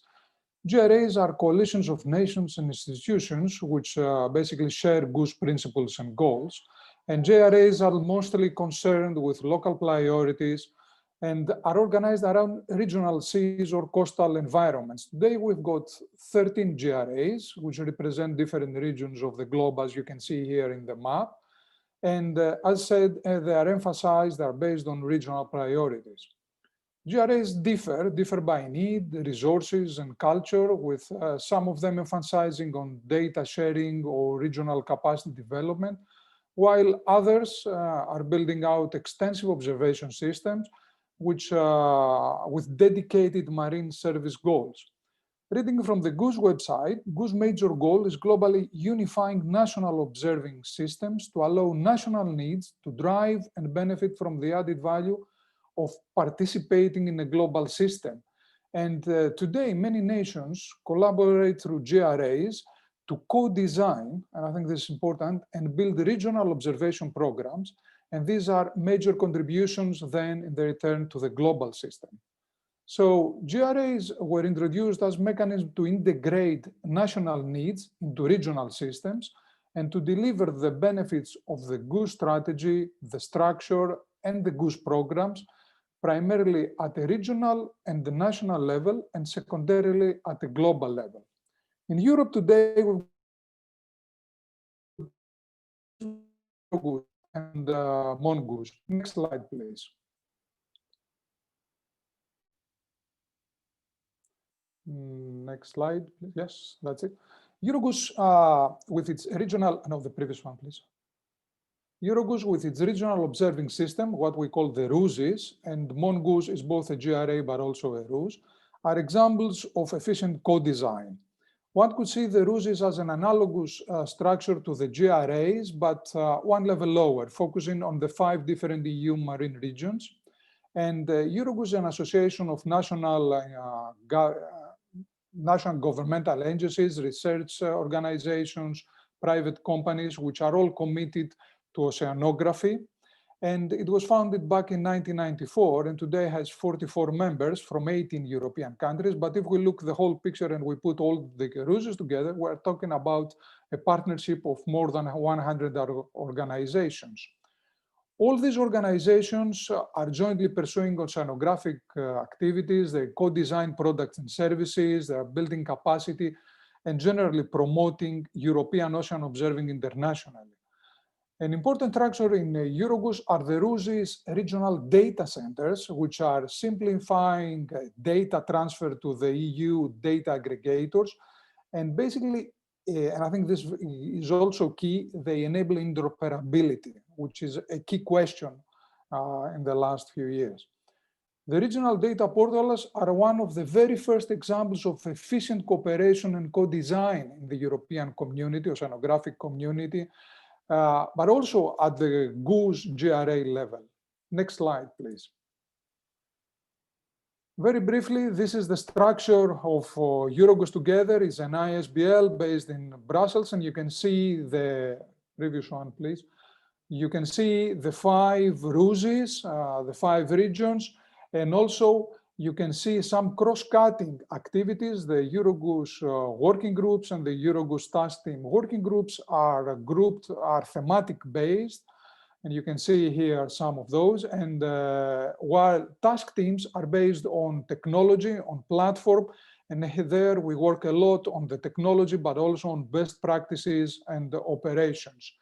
And all these operate under these 5 objective listed here. Next slide, please. Now, Eurogoose is engaging across the whole value chain of ocean observations, from also collecting data, collecting observations, to processing and modeling so that services and information will be efficiently delivered to users.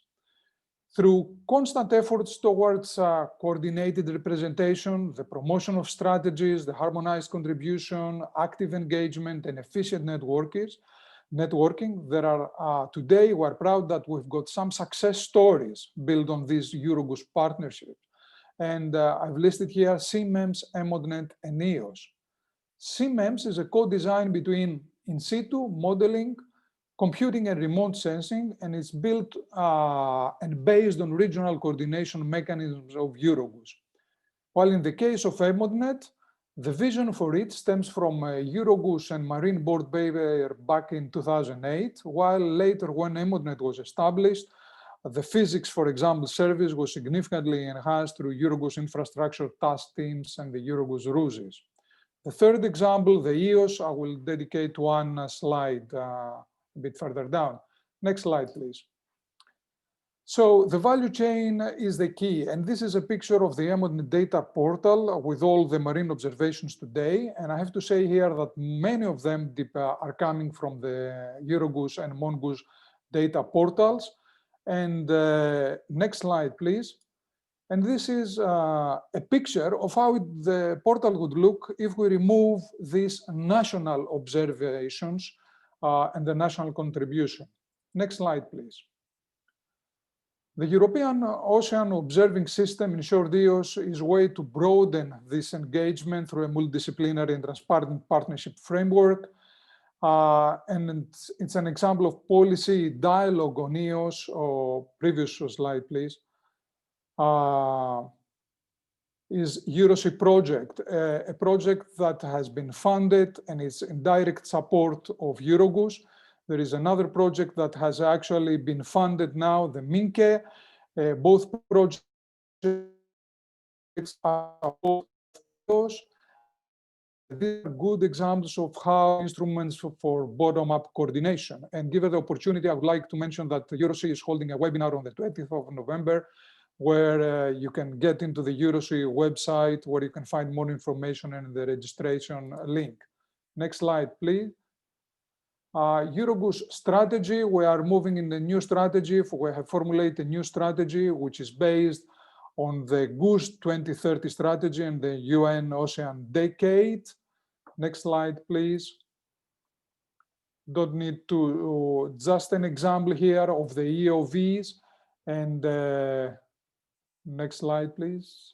Yeah, it's taking some time, okay. And how we need to invest more on biology and ecosystems. You can see here the EOVs and the big gaps there. So we need to do more. We need to enhance our preserving capacity in terms of biology. Next slide. I have to, this is another example, the Ocean Literacy Network of Eurogoose, of engagement and co-design across many disciplines. The network brings together many different scientists who engage with public on the importance of oceanography and the ocean.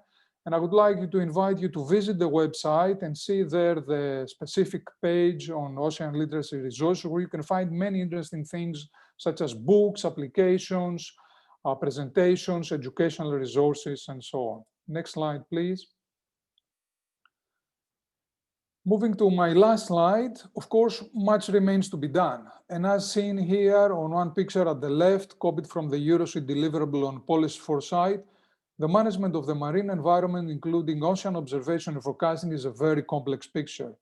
Where in the picture at the right, this is the landscape today in EU regarding marine observations, with multiple and different problems at each level. Just to mention few: sustainability, fragmentation, duplication, complexity, and bottlenecks are only some of these problems. Of course, however, these problems can be significantly reduced through cooperation and co-design. And next slide, and I would like, this was only an overview, and much more information with examples and of co-design can be found in the website of Eurogoose and Mongoose. Thank you very much.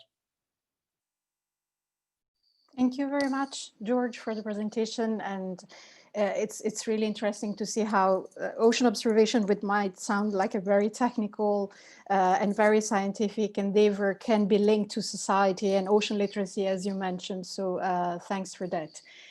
So this is the end of the first segment. There is one question for Fabio, which I pass directly to him. So Fabio will respond privately to that question, because unfortunately we have no time.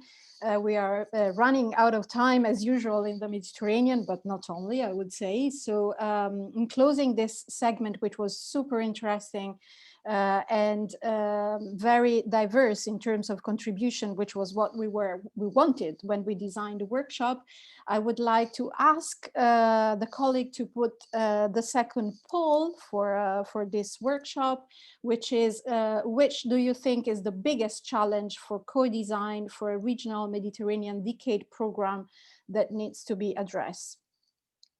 So the poll is on. Regarding the first poll result, we have a 59% of people who have already participated in multidisciplinary, transdisciplinary project. So I would say it's a good result. The net majority of people have already participated in projects. So we just need to find to enlarge our capacity, or the capacity of this region to undertake those type of research projects. So as mentioned, we have a second poll now, which is related to the biggest challenge for co-design.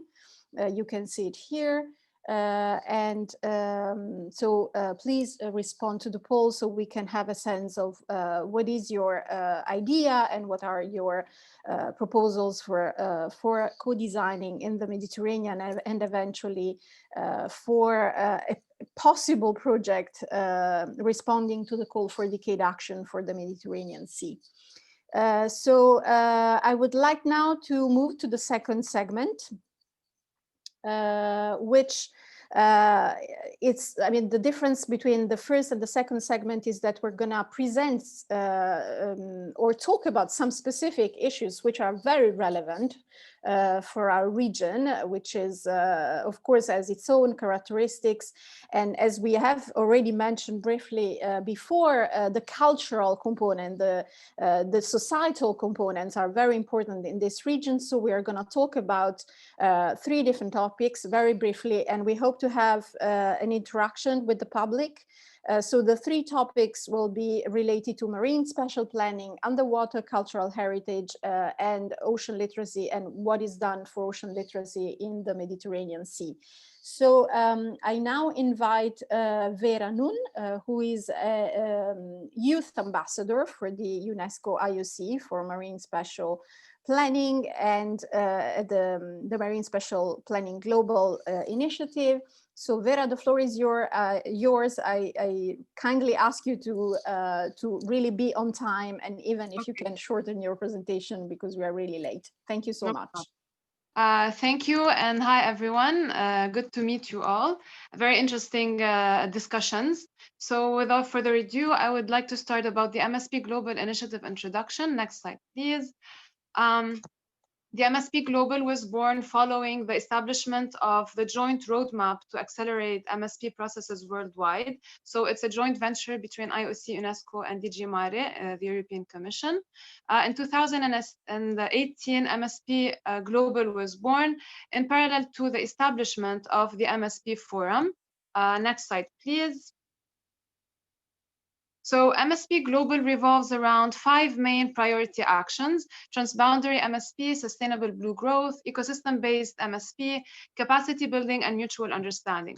So as you can see, MSP Global is already working hard to promote capacity development and to join expertise and develop further knowledge regarding marine spatial planning. Next slide, please.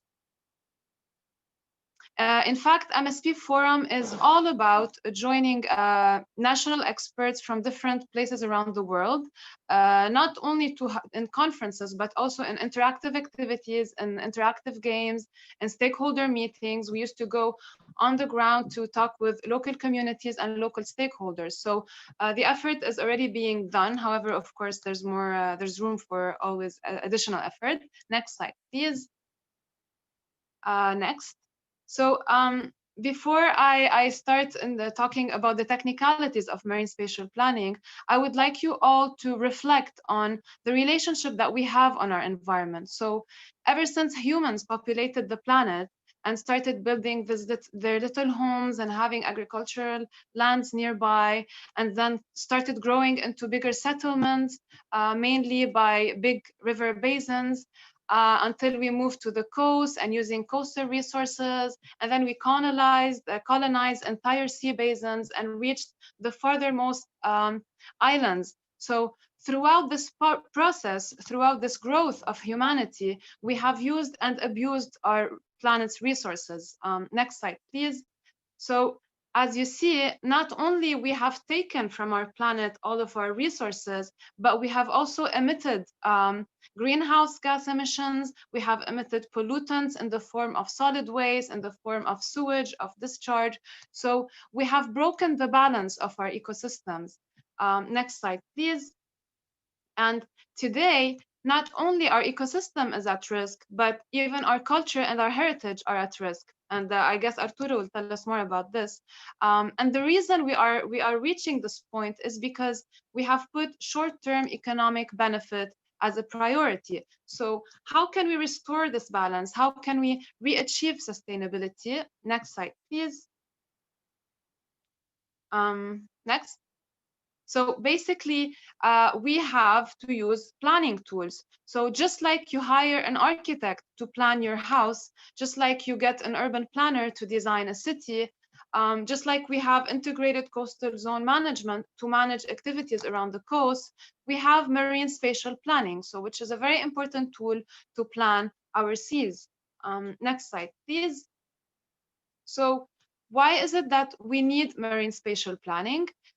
Basically, we have a myriad of activities taking place in our seas and oceans, and they're often conflicting either with one another or with the environment. In the Mediterranean, we have activities that require particular attention as we are rich in cultural heritage.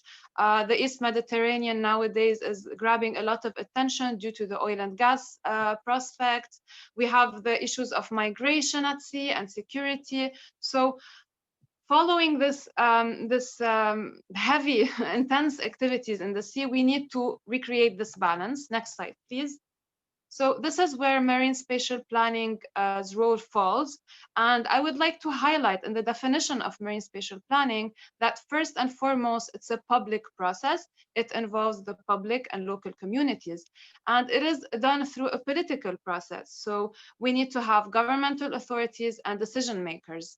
Next slide, please. So here we'd like to answer the question of who is or who should be involved in the marine spatial planning? Who are the expertise required? Basically everyone. I mean, we need expertise in the governments, we need local communities to be involved, we need academics and researchers, we need private sectors to be involved, NGOs. But first and foremost, we need to have the ecosystem at the heart of all of this. We need to keep in mind the importance of our environment, hence the importance of ecosystem-based approach. Next slide, please. And marine spatial planning often takes the form of a multi-scalar approach. So we have plans done at a local scale, like a small bay, at a national scale, so the entire exclusive economic zone of a country, or even at a transboundary scale. And here I would like to highlight the importance of both transboundary, next slide, please. Of both transboundary and cross-border planning, particularly in the Mediterranean, because we have the EU countries on the one hand and the non-EU countries, and we also have the problem of diplomatic relationships, because in the Mediterranean, some countries do not have disputes on borders, they have disputes with their neighbors. So expertise in this particular sector is required to have a really well-planned Mediterranean sea basin. Next slide, please. So our target is to achieve 33% of the world's EEZs who have marine spatial plans. We are currently at 70 countries at different stages of planning. And in order to achieve this, next slide, please, we need to focus on both coordination within the country and cooperation between countries. So to summarize, so what we want to say about capacity development, next slide, please.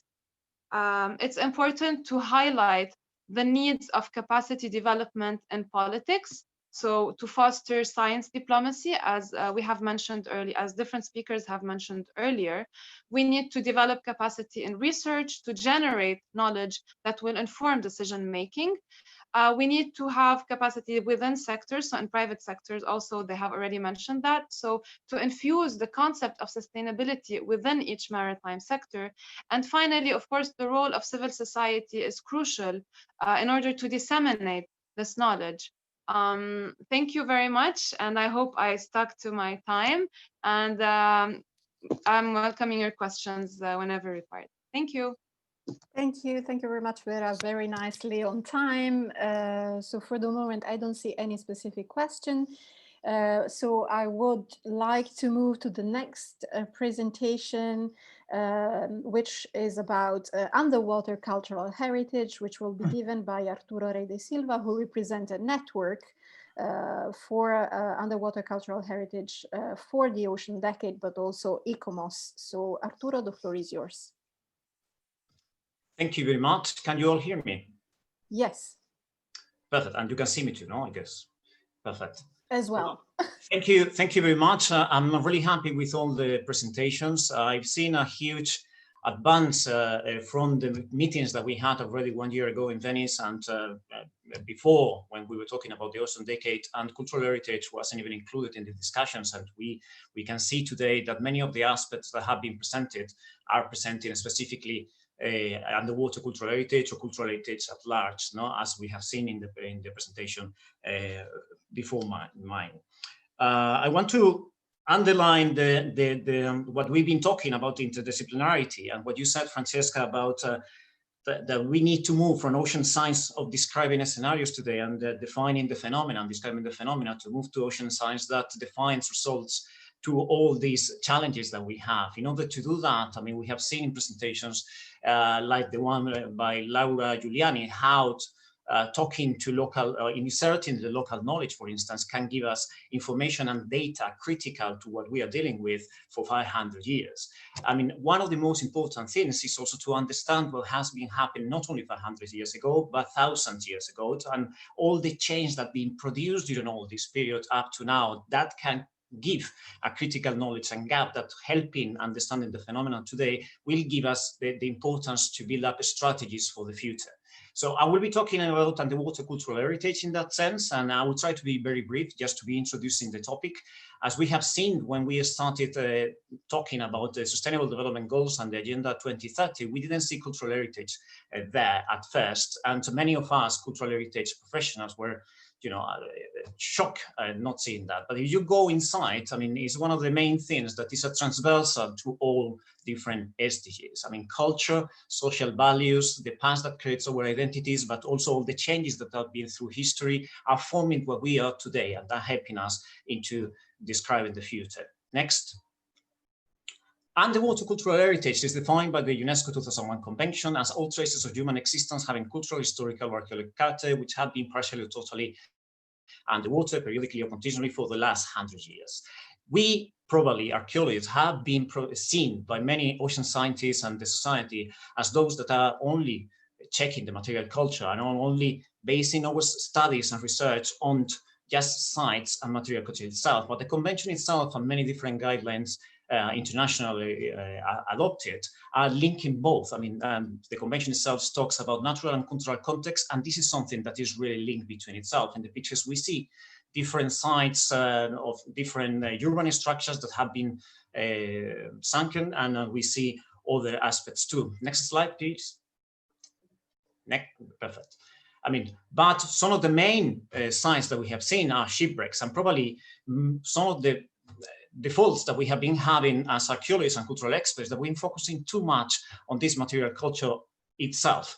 But archaeology is not, we are not, as we were probably in the 50s and 60s, only looking into shipwrecks itself. We are looking into many of the different aspects. As some colleagues have mentioned in many different presentations, I mean, 5% of the ocean floor has been mapped with highly resolutions. If we see that UNESCO estimates that are more than 3 million shipwrecks on the ocean floor, in the picture we only see the 1,500 shipwrecks of the Second World War. So imagine the pictures that you can have. So the traces of human existence that we can find in the seafloor, in our coastal areas, estuaries, and other aquatic environments is massive. And this relation between human societies and the environment, as Vera mentioned before, has dated for ages. I mean, dates back to the roots of our own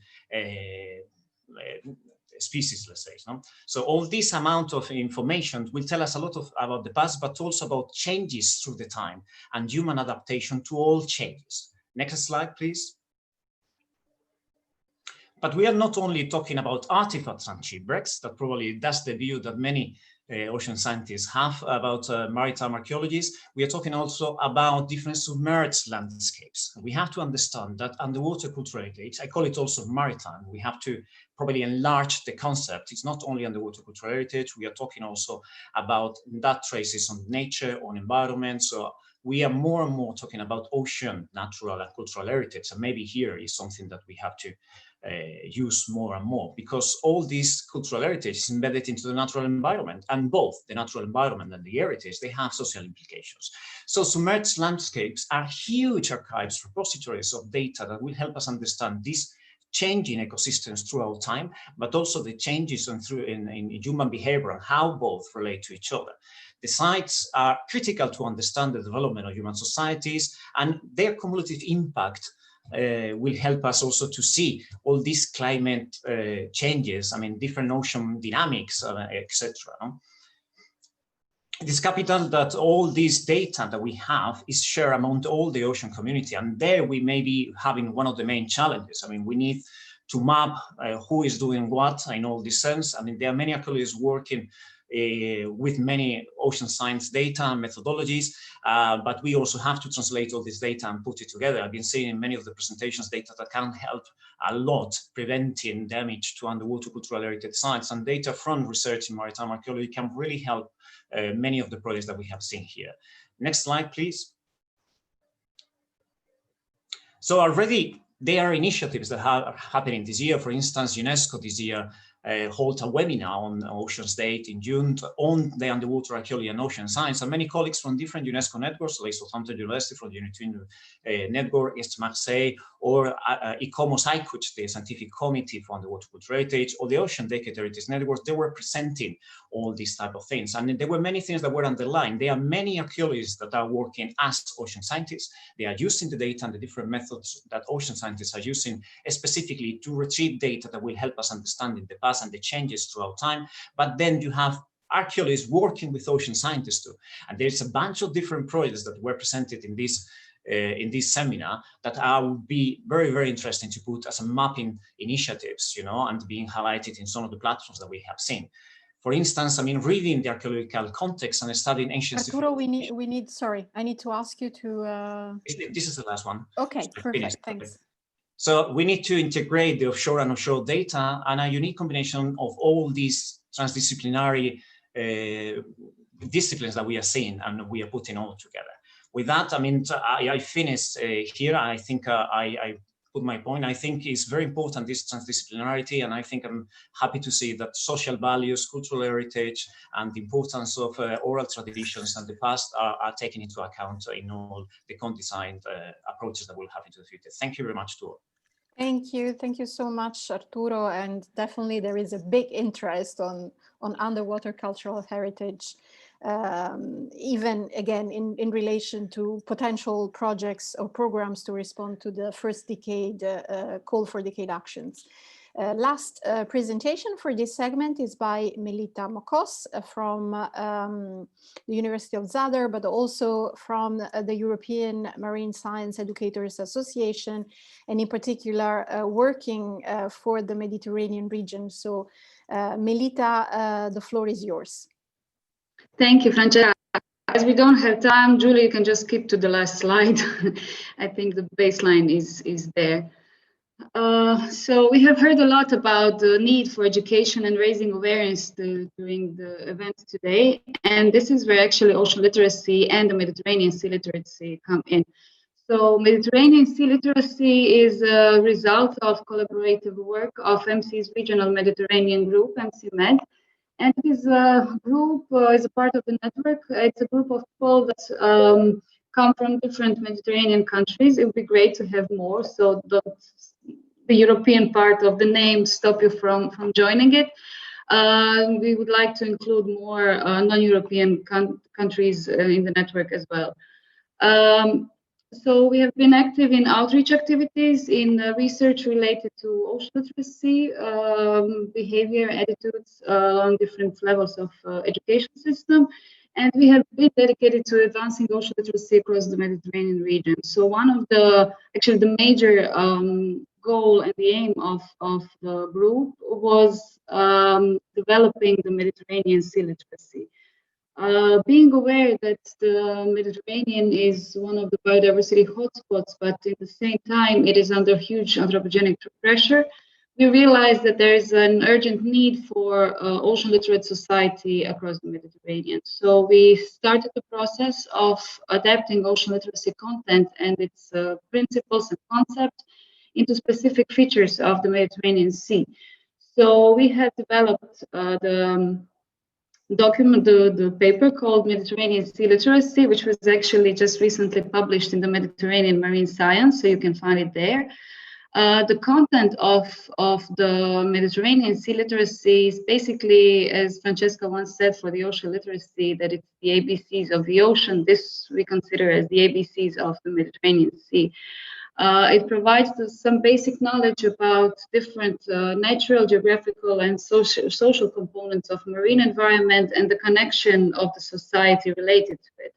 It also aims at different segments of society, not only the educational system, but also policymakers, private sector, and so on, to use it to start being aware of this interrelationship that people have with the sea and the connection between the Mediterranean Sea and its societies.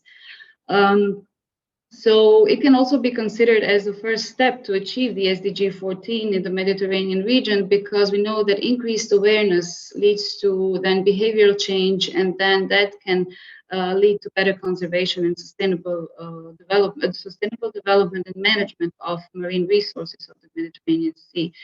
So some of the actions that might be happening in the future is what would need to increase ocean literacy in the region would be implementation of ocean literacy into national curricula, and that's how we consider it, international curricula across the region, and not only elementary schools, but also through whole educational systems from preschool teaching, schools, university levels, and so on. Also, increase of the awareness of the blue sector and this connection of blue economy activities on the marine environment and how they all depend on healthy marine ecosystems. In general, increase of the general public, increase of awareness of the general public about the importance and the role of healthy Mediterranean Sea. I think also one of the big things that could happen is the connection between existing networks and initiatives, as we have seen, and we know that there are a lot of them existing in the Mediterranean region, and getting all of us together can then increase ocean literacy level of the whole region. One of the steps that MC has taken in this direction is participation in the European Commission's EU for Ocean project, which and MC is involved in development of the network of blue schools. So some of the Mediterranean countries and schools will also be participating in this. So this is like the first step of educational system to come to this step where we can then provide more marine information, marine education to future generations that will in the end deal with the current and future sustainable or unsustainable situation of the Mediterranean Sea. I would have more to say, but don't have any time, so I will stop now. Thank you for the opportunity. Thank you so much, Melita. So sorry there is not enough time. This is, I mean, such, and you know how much is dear to my heart. I think, you know, there are so many more things we could say on all the presentations, but unfortunately, we don't have time, so I would like to ask my colleague to put up the result of the second poll. So, yeah, so the biggest challenge, of course, is funding, as usual. So, but you know, I see also issues related to integration of different knowledge systems, identification and engagement of multi-stakeholders. So, although you know, funding is really the big, you know, by far, there are other issues that we will have to take into account for the future, especially for our region. And again, if we want to do specific initiatives in the context of the decade. There is no time for, you know, the brief summary we had foreseen. So I would just now, apart from mentioning few things that have been highlighted, which is, of course, again, funding influencing research, funding agencies, what the decade can do to really drive for transdisciplinary, and also, of course, link into policy, link into education, capacity development. This was mentioned a lot because, again, as I was mentioning at the very beginning, we need to be sure if we engage in this endeavor, we need to make sure that all the stakeholders are on the same page and have the same capacity to fully participate in these initiatives. So this is just the starting of the discussion. We're going to continue this for sure. And Leah will give you also some information specifically related to how we can continue and maybe how we can eventually think about designing a research program for the Mediterranean for the decade. So Leah, the floor is yours. Thank you very much. First of all, I want everybody to participate. We are at the beginning of the starting point of this action. The Mediterranean community has used to do co-design of activity, as shown from different presentations. Our proposal is the following one. We are now writing a white paper on the Mediterranean issue and what the Mediterranean community should be provide during the decade. This is coming out from the main outcome of the Venice workshop, but we'll take into account all the discussion carried out during this meeting. We want also to try to launch a program for the Mediterranean Sea to contribute to the decade, and I will take note all the participants so will be involved in these processes, and perhaps we could think to have a conference, a United Decade of Ocean Science for Sustainable Development for the Mediterranean Sea.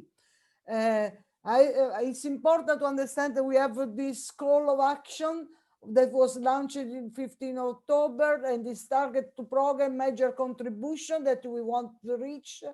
So we will prepare a first draft of this proposal and send to the IOC, and all the people that want to contribute are welcome and contact us. Thank you very much for the attention. It is important that we have what was done in the last 20 years, I think, in the Mediterranean. There was a big effort to build up a system in the Mediterranean, and now we should use this and go towards the sustainable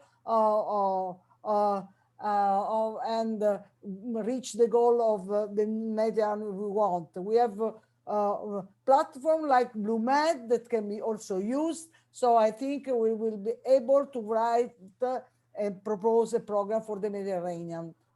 Thank you very much to everybody. And thank you for all the people that help us to prepare this event. Thank you. Thank you so much. Thank you, everybody. We're gonna, as Leah mentioned, we're gonna be in touch soon with you. I know there are a lot of expectations for the decade. The IOC is there to support, but we can't do this by ourselves. This is really a collaborative effort, and we will continue providing guidance together with the executive planning group and all the experts that are helping steering the process. But this is really needs, we really need concrete proposals on how to move these things forward. Thank you so much. Thanks to my colleagues, Julie, Isabel. Thanks a lot to Leah, Margherita, Lorenza, and all the other colleagues who have helped in organizing this workshop. Thank you so much, and see you soon.